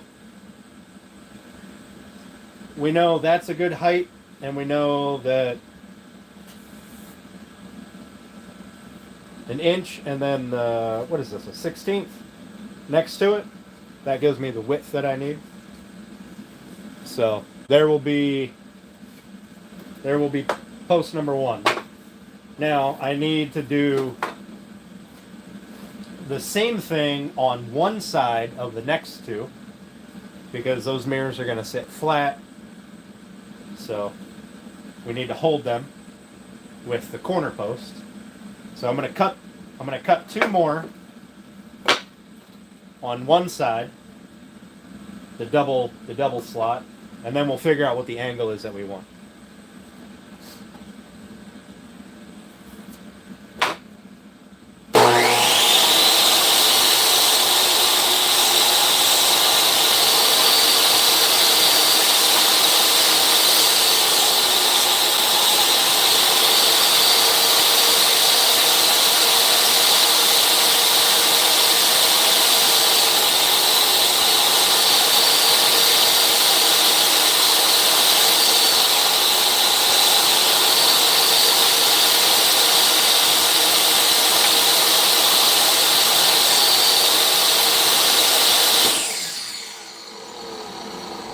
Double check that, make sure it fits. Okay. So let's see if these will hold things, so we can figure out an angle. Make you guys laugh for a minute. Yeah, I thought it was a really good deal. Man, the little octagon board things that I made, I definitely made my money back, so it turned out to be really nice. Alright, so we're going to do that. Oh, these are going to fall over. Wait. See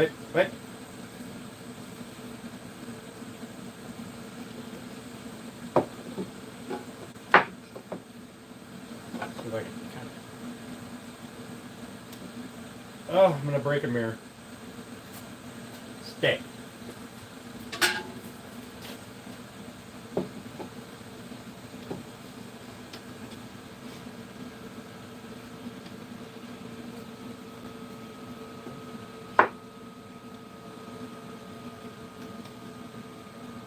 Okay, so I can see when they're both in here.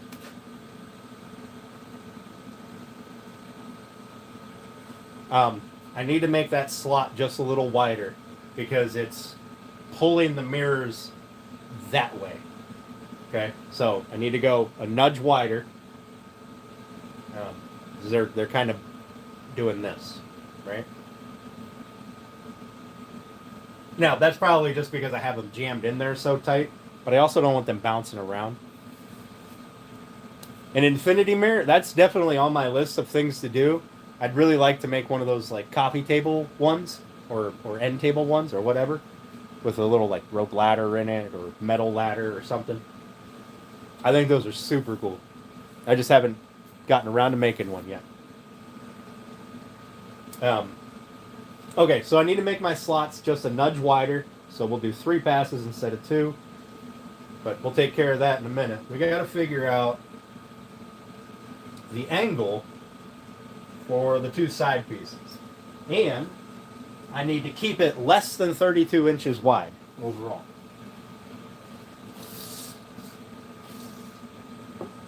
Which is not going to work out very well unless I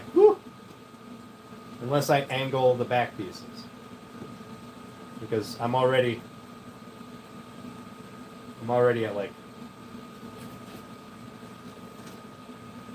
29 inches wide.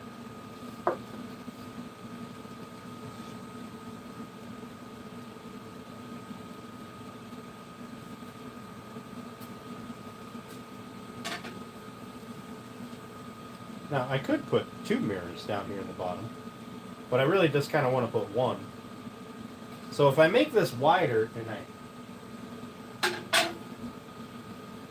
so I can pull them in, then I can continue that over. So let me do that. I'll make this a little wider. Whoa!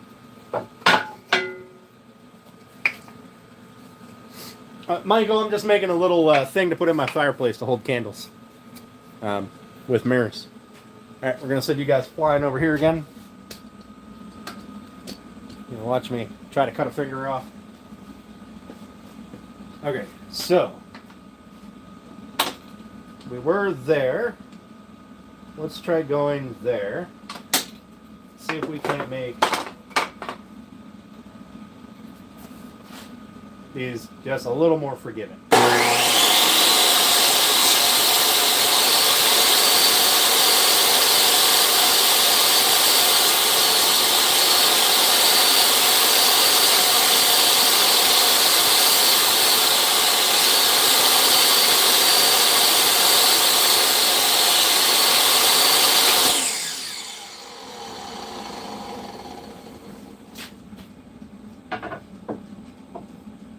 Okay, that works much better. Right. I don't know if I'm going to be able to hold these up, but... Oh, I have clamps. Hey guys, how you doing? Let's spin you around my shop for a minute. I do have clamps. I can probably use the clamps as little legs to kind of balance things. So let's do that. I'll put a clamp here.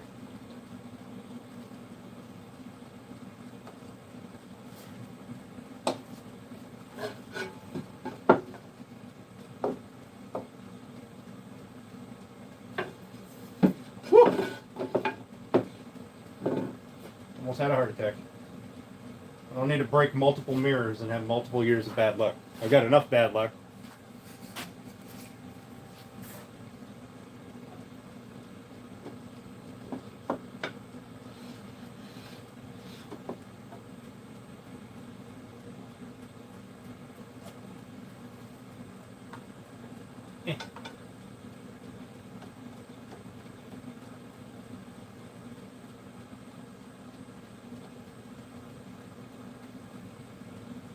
Oh, that is such a much better idea. To clamp the mirror.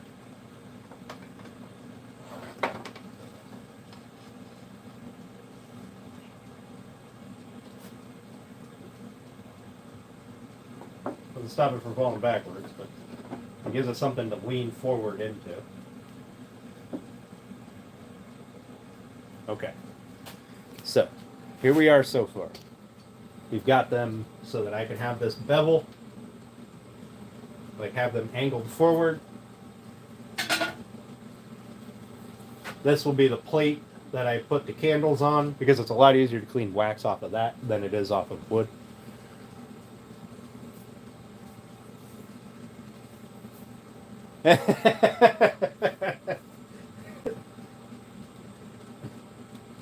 Okay, so now if I center this, so if I go with my maximum width of 32 inches, that means that 16 would be my center, right? So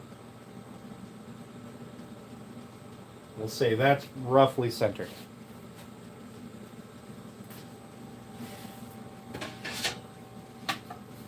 Now, I need these to slot into the front of these boards. This one's backwards. That one's backwards too, but we're not going to worry about that one for now. So that has to slot into the front of that board.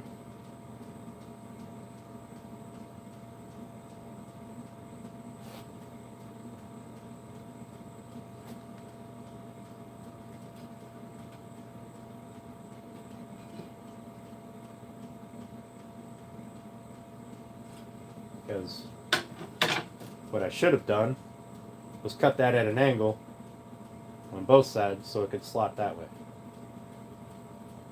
But bet if I make that one pass wider, I can do it.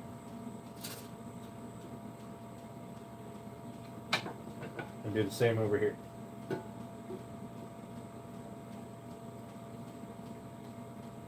I just have to be at my maximum width, 32 inches. Now, the mirrors I can put in when it's in the fireplace, right? I can just slot them right in. So, if I find a pencil,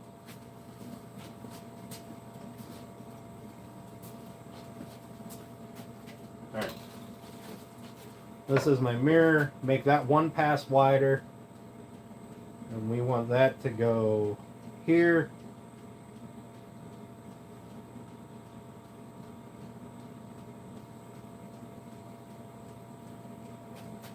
You know what? I wonder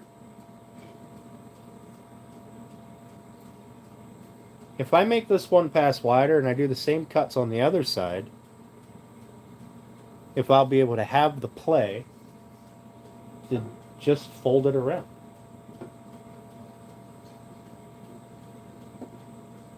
It's only wood. Let's find out. Let's take these down first, though, because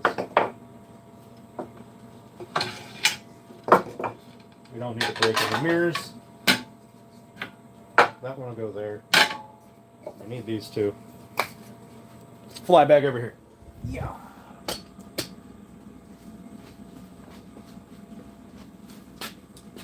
Alright, we're going to make this one pass wider.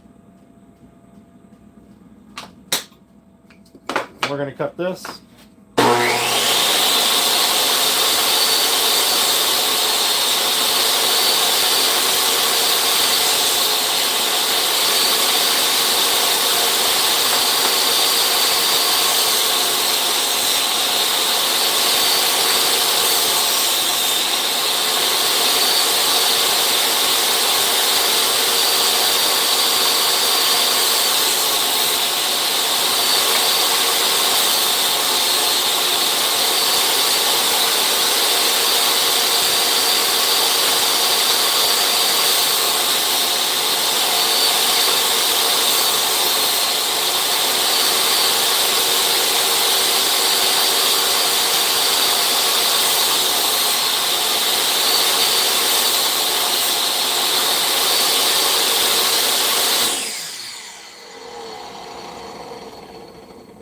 No, I'm not going to glue the mirrors in at all. They're going to be free floating. Alright. Let's get this set back up. Move this bottom mirror. Okay, we want that to be able to have an angle. That to have an angle. Both to kind of curl forward, right like that. Is that enough for me to get the angle that I need? It can hold it. Will I be under my 32 inches? Where's my other piece? Please don't fall.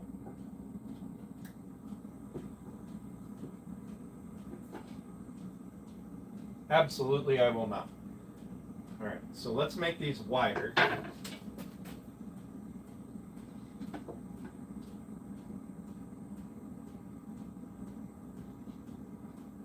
mean, it would hold it that way.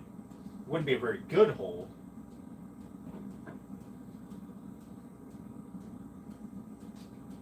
I can make a bevel cut. That wouldn't be a big deal. Just kind of cut the... You guys can't see a damn thing, but this is how my brain works. I just talk to myself a lot, and you guys just happen to be along for the ride.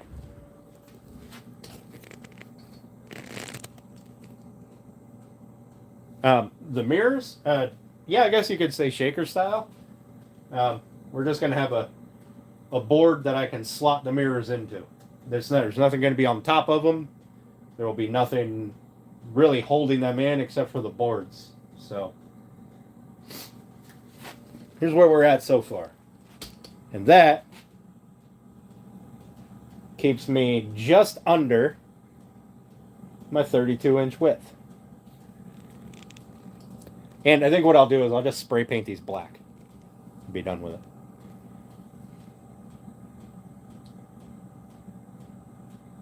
And I could put 2 mirrors down here on the bottom if I really wanted to.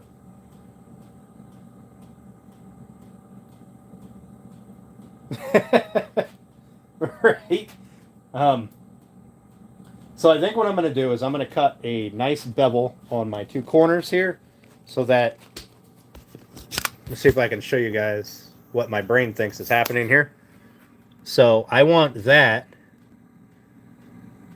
this front corner here to be cut away, right? Just a little bit of that corner so that mirror can set in a little better. And then I think what I'm going to do is I'm going to cut an extra pass down the side so that it sits in a little deeper. And that way I can be more secure in my holding. And then I'm going to cut 1 slot for the front side because this whole thing is going to get moved back, right? Well, there goes 7 years of bad luck for me. Great. It doesn't count for old mirrors, right? That'll be fun to clean up. It's a good thing I've got more.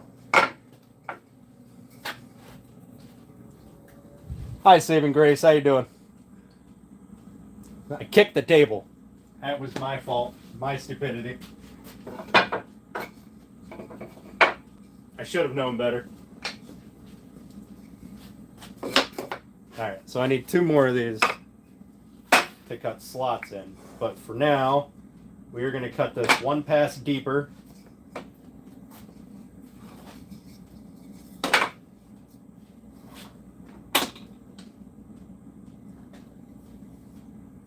And then we're going to bevel our saw.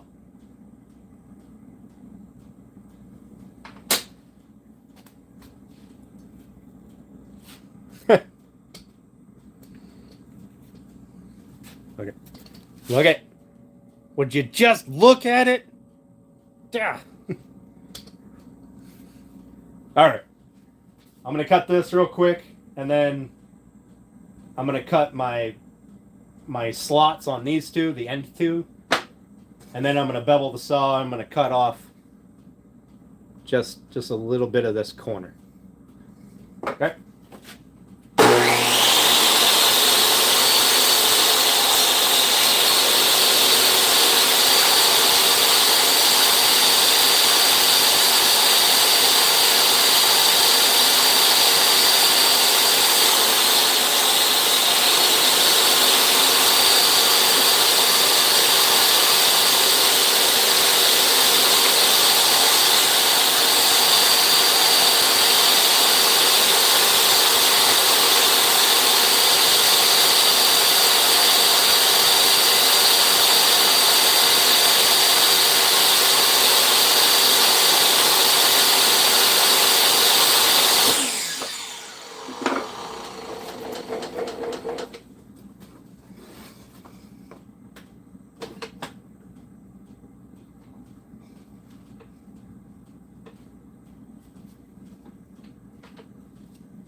Alright, so that needs to be over here.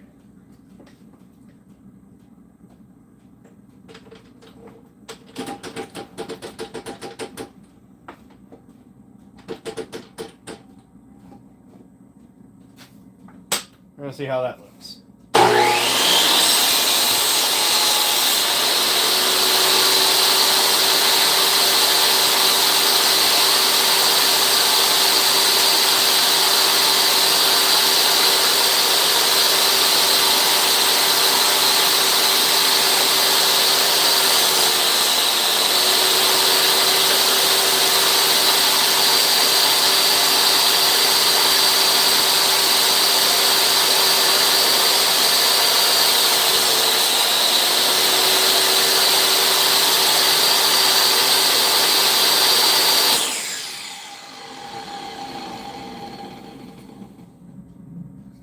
I wasn't paying attention. I beveled the wrong side.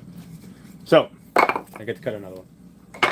It's a good thing I had an extra. So what we're going to do is we're going to bevel this one right now.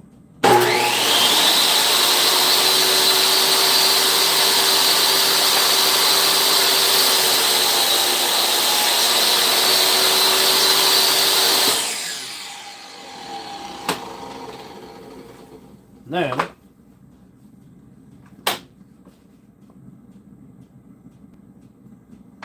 let's do all of our cuts real quick.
I need one more pass on this one.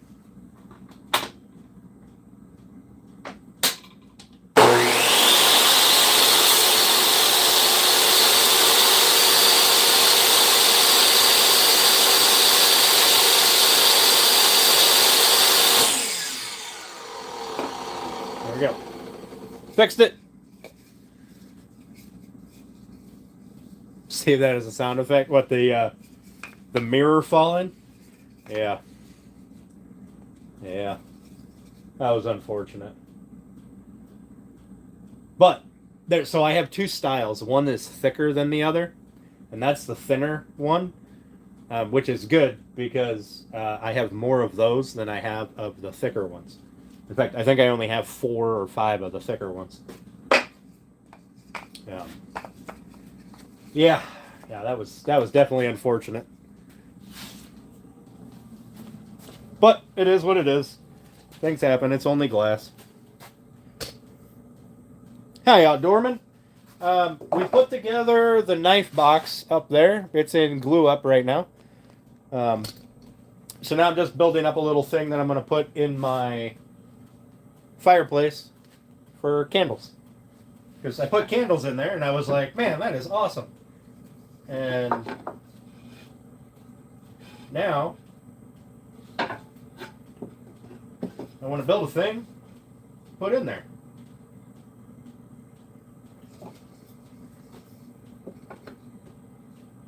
Okay. Okay. Oh, wrong side. Okay. Alright. Let's try this again. In fact, you know what? I have more clamps.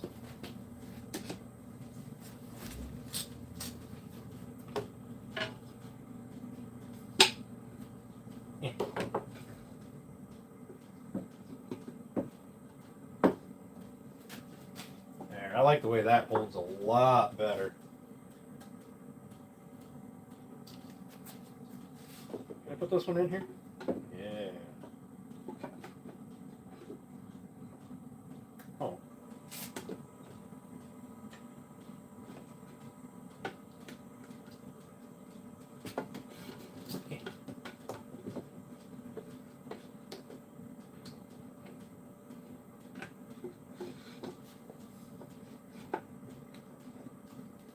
Okay.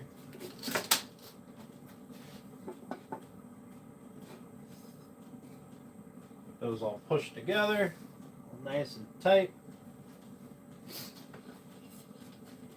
This one I will hold.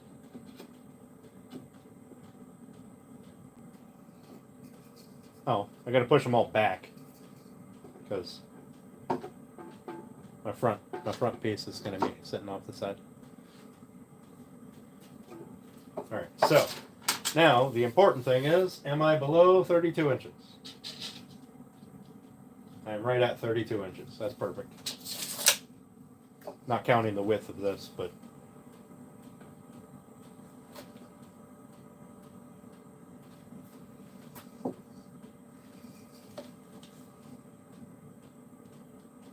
that's 3/4 of an inch. Eh.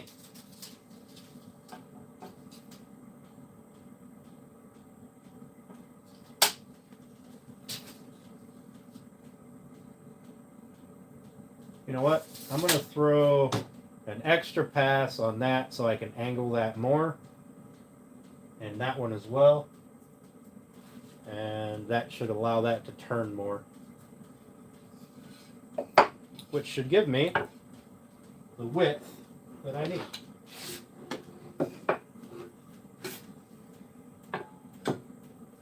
Let's lay all of these mirrors down because I don't want to break anymore.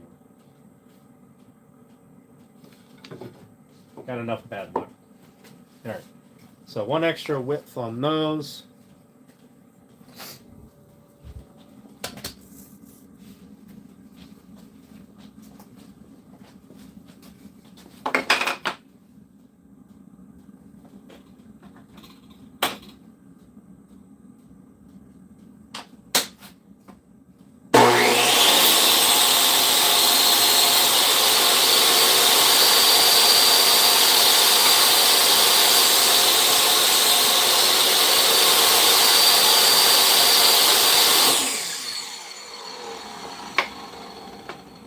You know what I think we're going to do is I think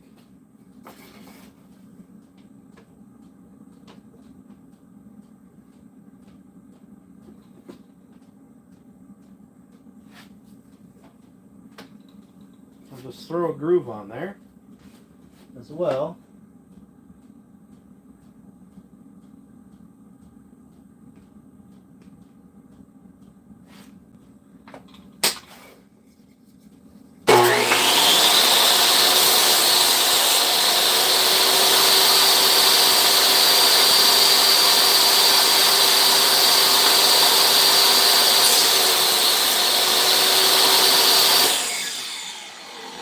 So, I didn't mess up my original one. I just didn't know that I needed it that way yet.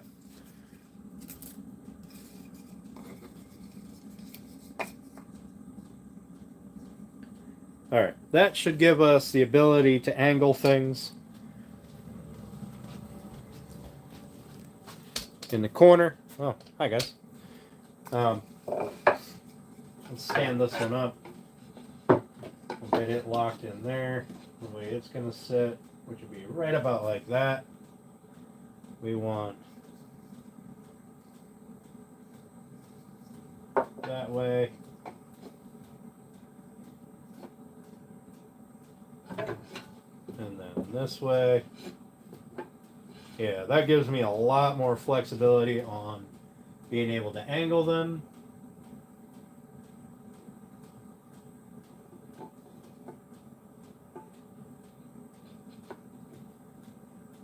I like that. That's way better. Alright, so that'll give me the space constraints that I need. Now, let's worry about the base.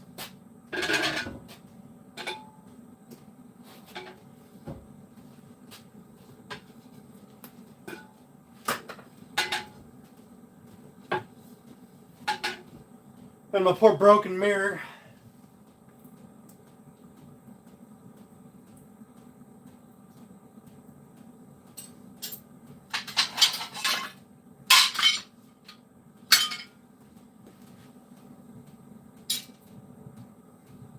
Well, This sawdust is contaminated now, so I definitely can't give that to the animals, but I'll throw it in the bin to take out back. Alright, so I need 32 inches. So I might as well just take it from the side. I'll cut that off flat.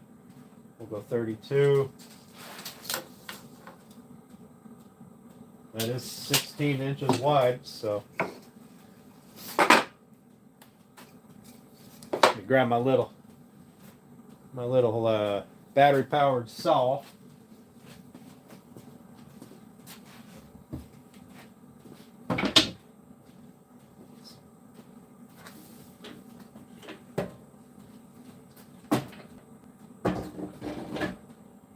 Actually, nah. We'll do it with the table saw sled. It's faster, easier. Get the sled up here. Get the blade cranked up. I'll bring you guys over here in a second.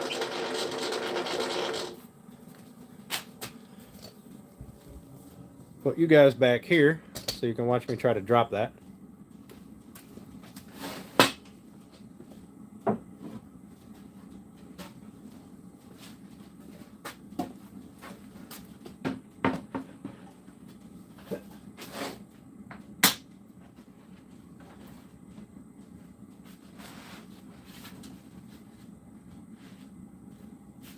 We'll cut right there. Why not?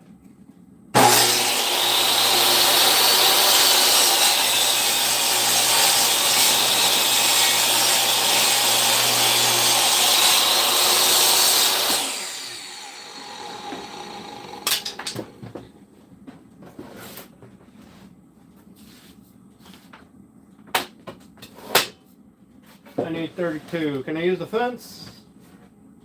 Nope, not with the way it's set up. So.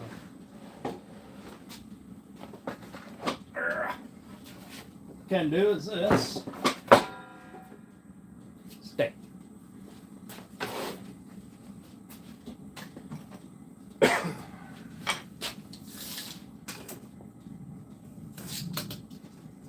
$32 puts me right here.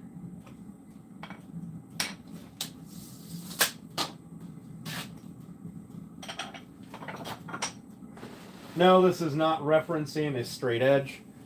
Like, there's no, this edge of the board isn't straight, so.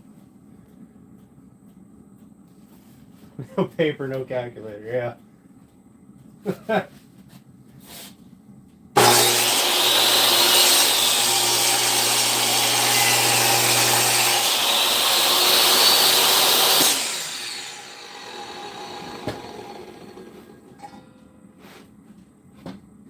There we go. There's my big ass board for putting in there. So, in theory, that should be it for the table saw.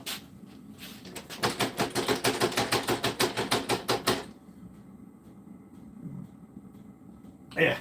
Well, it's it for the table saw now. So, one way or another, we done with it.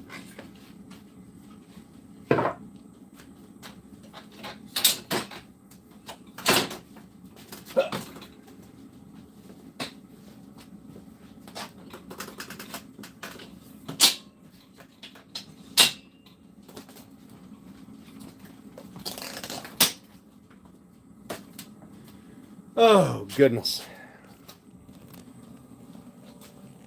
DMV, what is up, my man? Alright, so when I need a hole at 16 inches, I lost my tape measure and my pencil. There it is.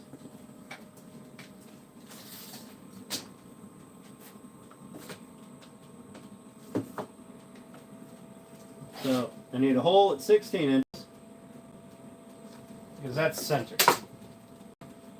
Lost my things. This one is going in the center. we're going to flush it up with the back, fairly close. So I need a hole probably about there.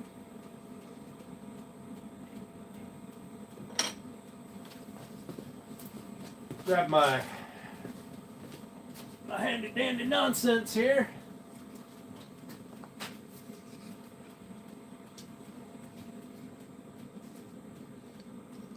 Oh no. Okay.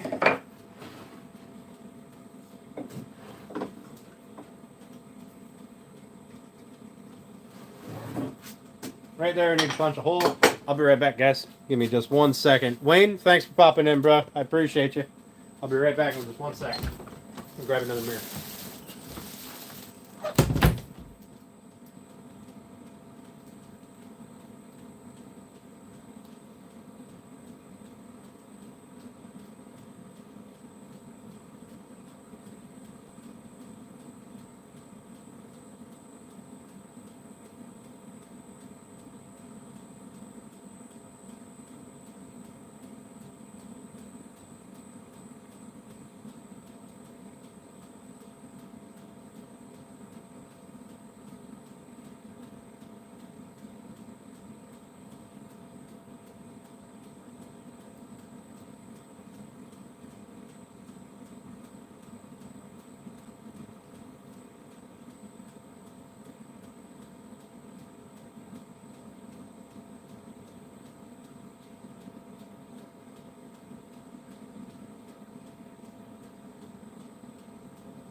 So much for melting. I brought 2, just in case.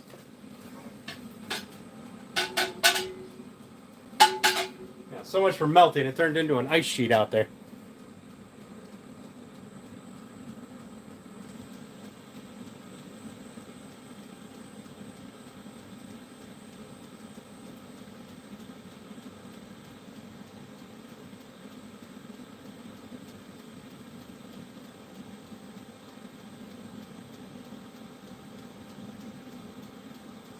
Yeah.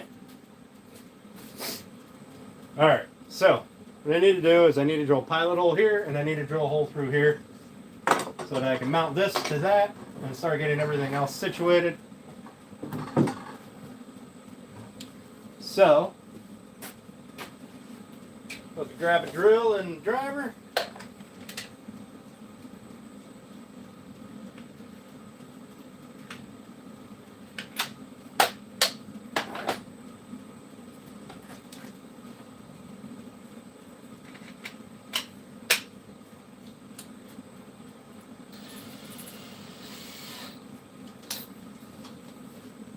First thing we're going to do is we're going to punch a hole through here.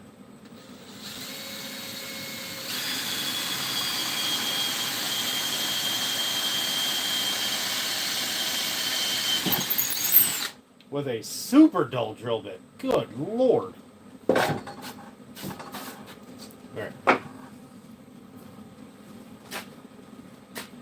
And I need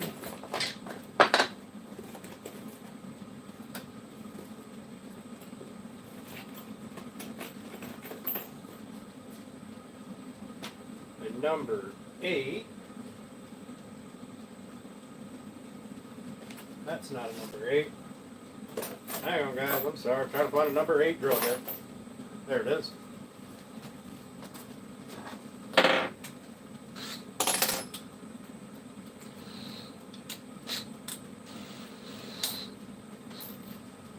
Alright.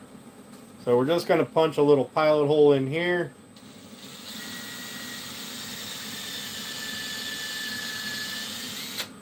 Hopefully that was straight.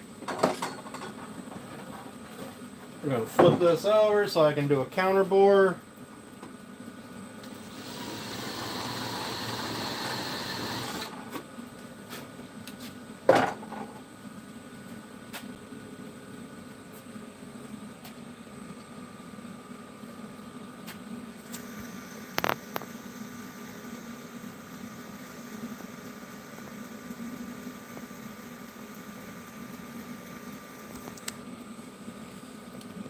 Yeah, Janelle, I'm still here. I'm getting this thing built. This is happening. And I know you were being sarcastic, J.A., but welcome to the channel. I hope you find something that you enjoy. If not, there's 100,000 other channels. One of them will be fun.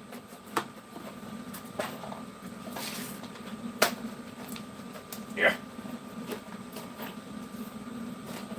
Alright guys, I'm just grabbing some screws. Apparently you gotta open a new box, and it was being complicated. And I'm gonna go grab a driver and a battery. Oh, what are these? T20. Give me a second, grab a bit. T20. Perfect.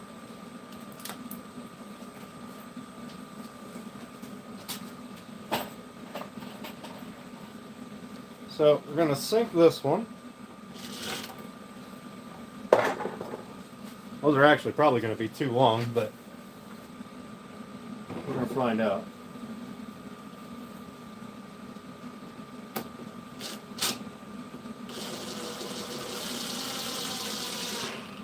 It's actually not bad.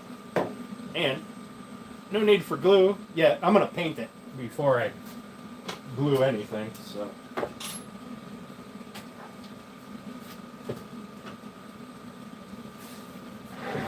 Alright, so now we got our center point.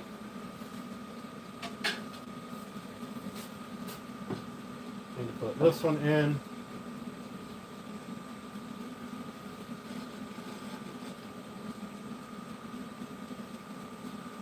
And mark it. Where's my other piece? There it is.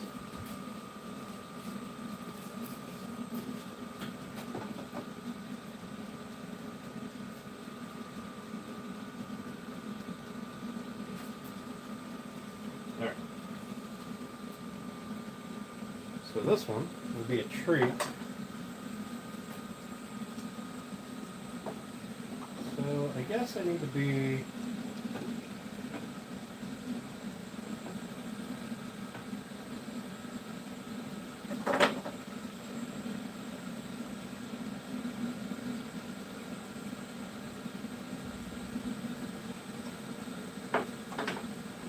if I had to guess, I'd have to be somewhere around there.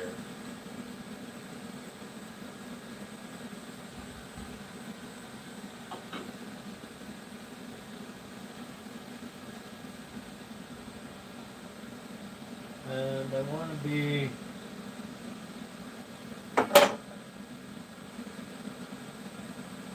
somewhere on this plane.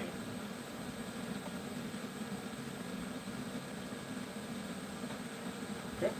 I'm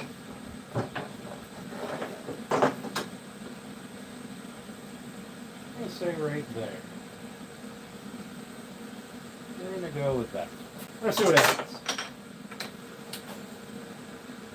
So we're going to punch a hole in here, punch a screw in here.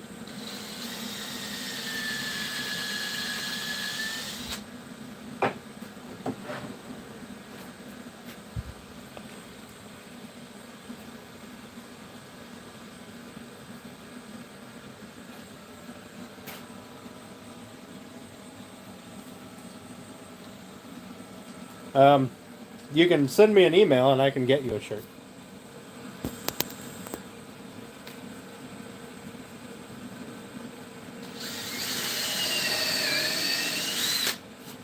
Alright.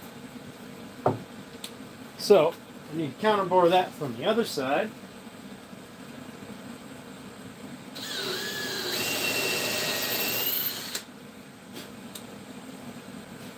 So I think what I'm going to do is this is going to get treated as a prototype. If I ever decide to make anything like it again, I'll make it prettier. But for now, it'll be a prototype. We'll see.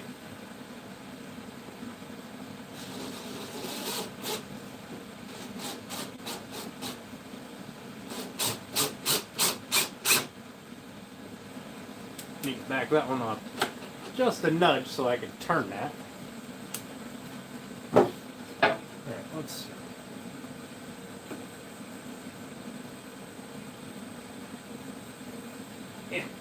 Yeah. I don't have to worry about that falling out. It holds it in there pretty solid.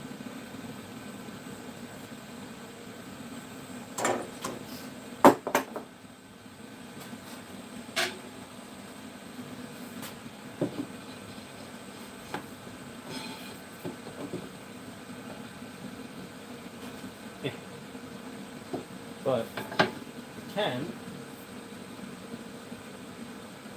take that a little bit. There we go.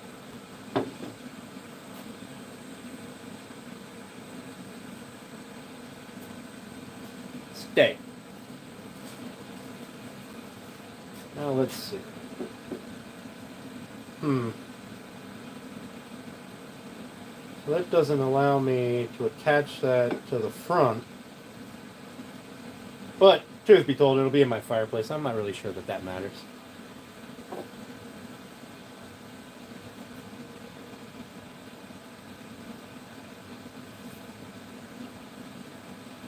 Nice. Nice. Yeah, I was talking to the lady who makes my shirts for me. And they have agreed to handle... Actually, I kind of like the idea of being able to not lock that in, because it'll be in the fireplace. It's not going to move, but I can angle it how it fits best for me. So I like the idea of not having that locked in. So I'm gonna skip that whole end fit. But I was talking to the lady who does my merch, or my shirts and my hat, my stuff, and she has graciously agreed to take care of printing off merch for me as I see fit. And so that'll be kind of cool. And she is going to make sure that when I have things for sale, she pre-orders stuff so that she has it on hand. So there's no need to wait for anything. Because sometimes waiting for shipment can be kind of long. Things get back ordered and whatnot.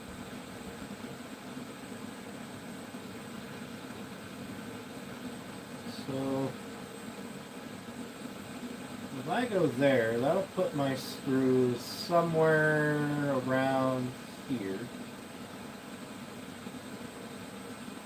Kind of in the center. On the other side, obviously. But I want to be somewhere on this plane.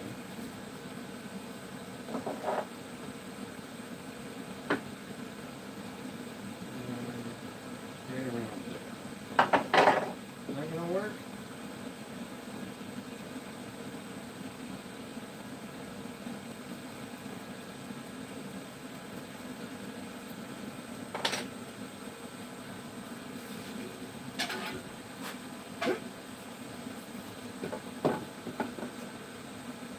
That'll work beautifully. Okay.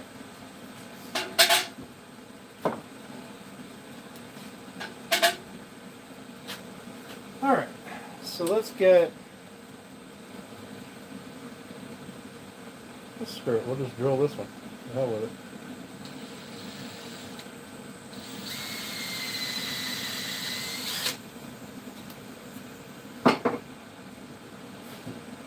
That's not going anywhere, so I'm not really worried about moving that.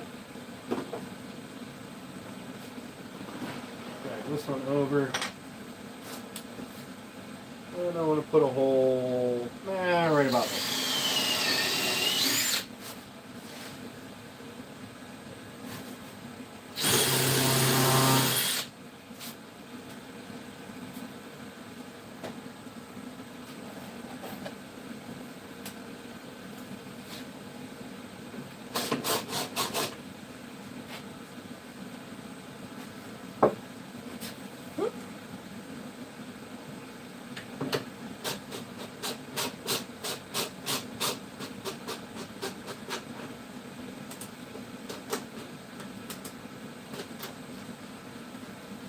That so I can turn it as need be. Missed my slot.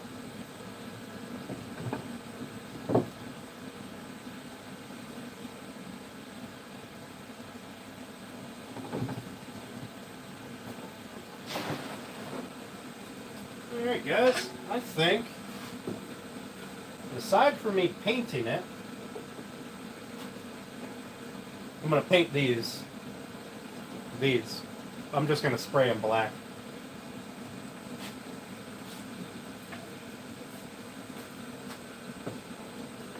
Let me grab my little baby clamp so these mirrors don't fall and break. If I break another one, I'm just going to quit.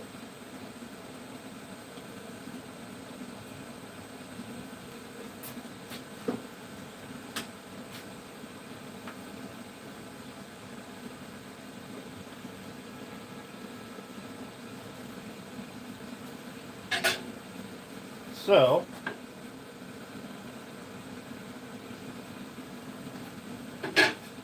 if I wanted to put 2 in here, or even 3 mirrors in here, I could put one in the center. You know, stack one on top of those 2.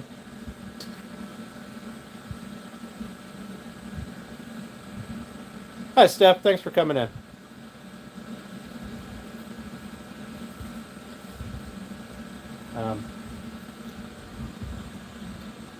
So I think if I skip, at least for my case, if I were to sell something like this, it obviously would be a whole lot better made. Probably not octagons, probably square mirrors. But being able to move the sides so that I can actually make it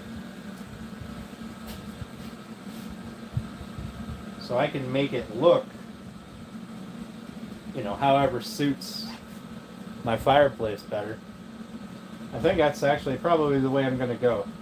Since, like I said, they'll be sitting. It's going to be sitting in a fireplace. These aren't going to get moved. But let's move that back over a little bit, because I don't want it to fall.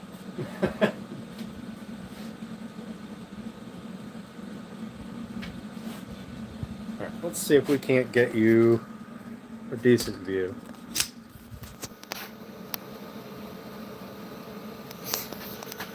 So, there we go.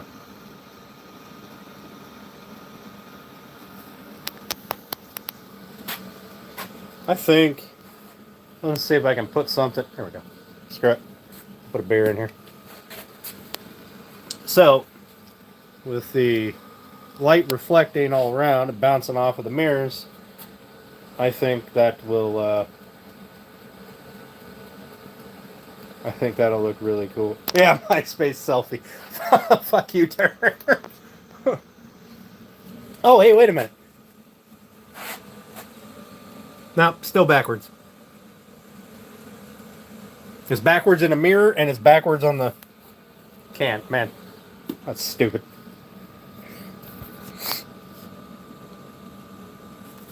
Alright, guys. Listen, I've been live for a long time. I got my goal done. I'm going to pop it apart and I'm going to spray paint those uprights, and then I'm going to screw them back together and take it in the house, put it in the fireplace. I'll post a I'll post a little picture of it maybe with candles on it.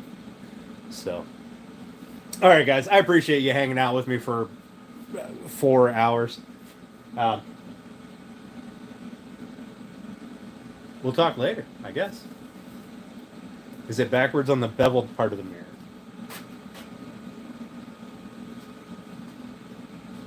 I don't know. I can't see. It's too small.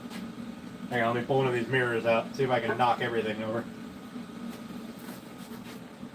Oh, I know why it was backwards. Because I was using the front camera. Wait. Look at that. Look at that. You can read it now.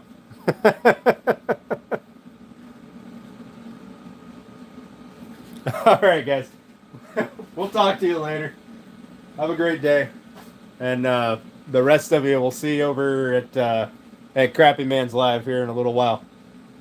All right, guys. Thanks for coming. I appreciate it.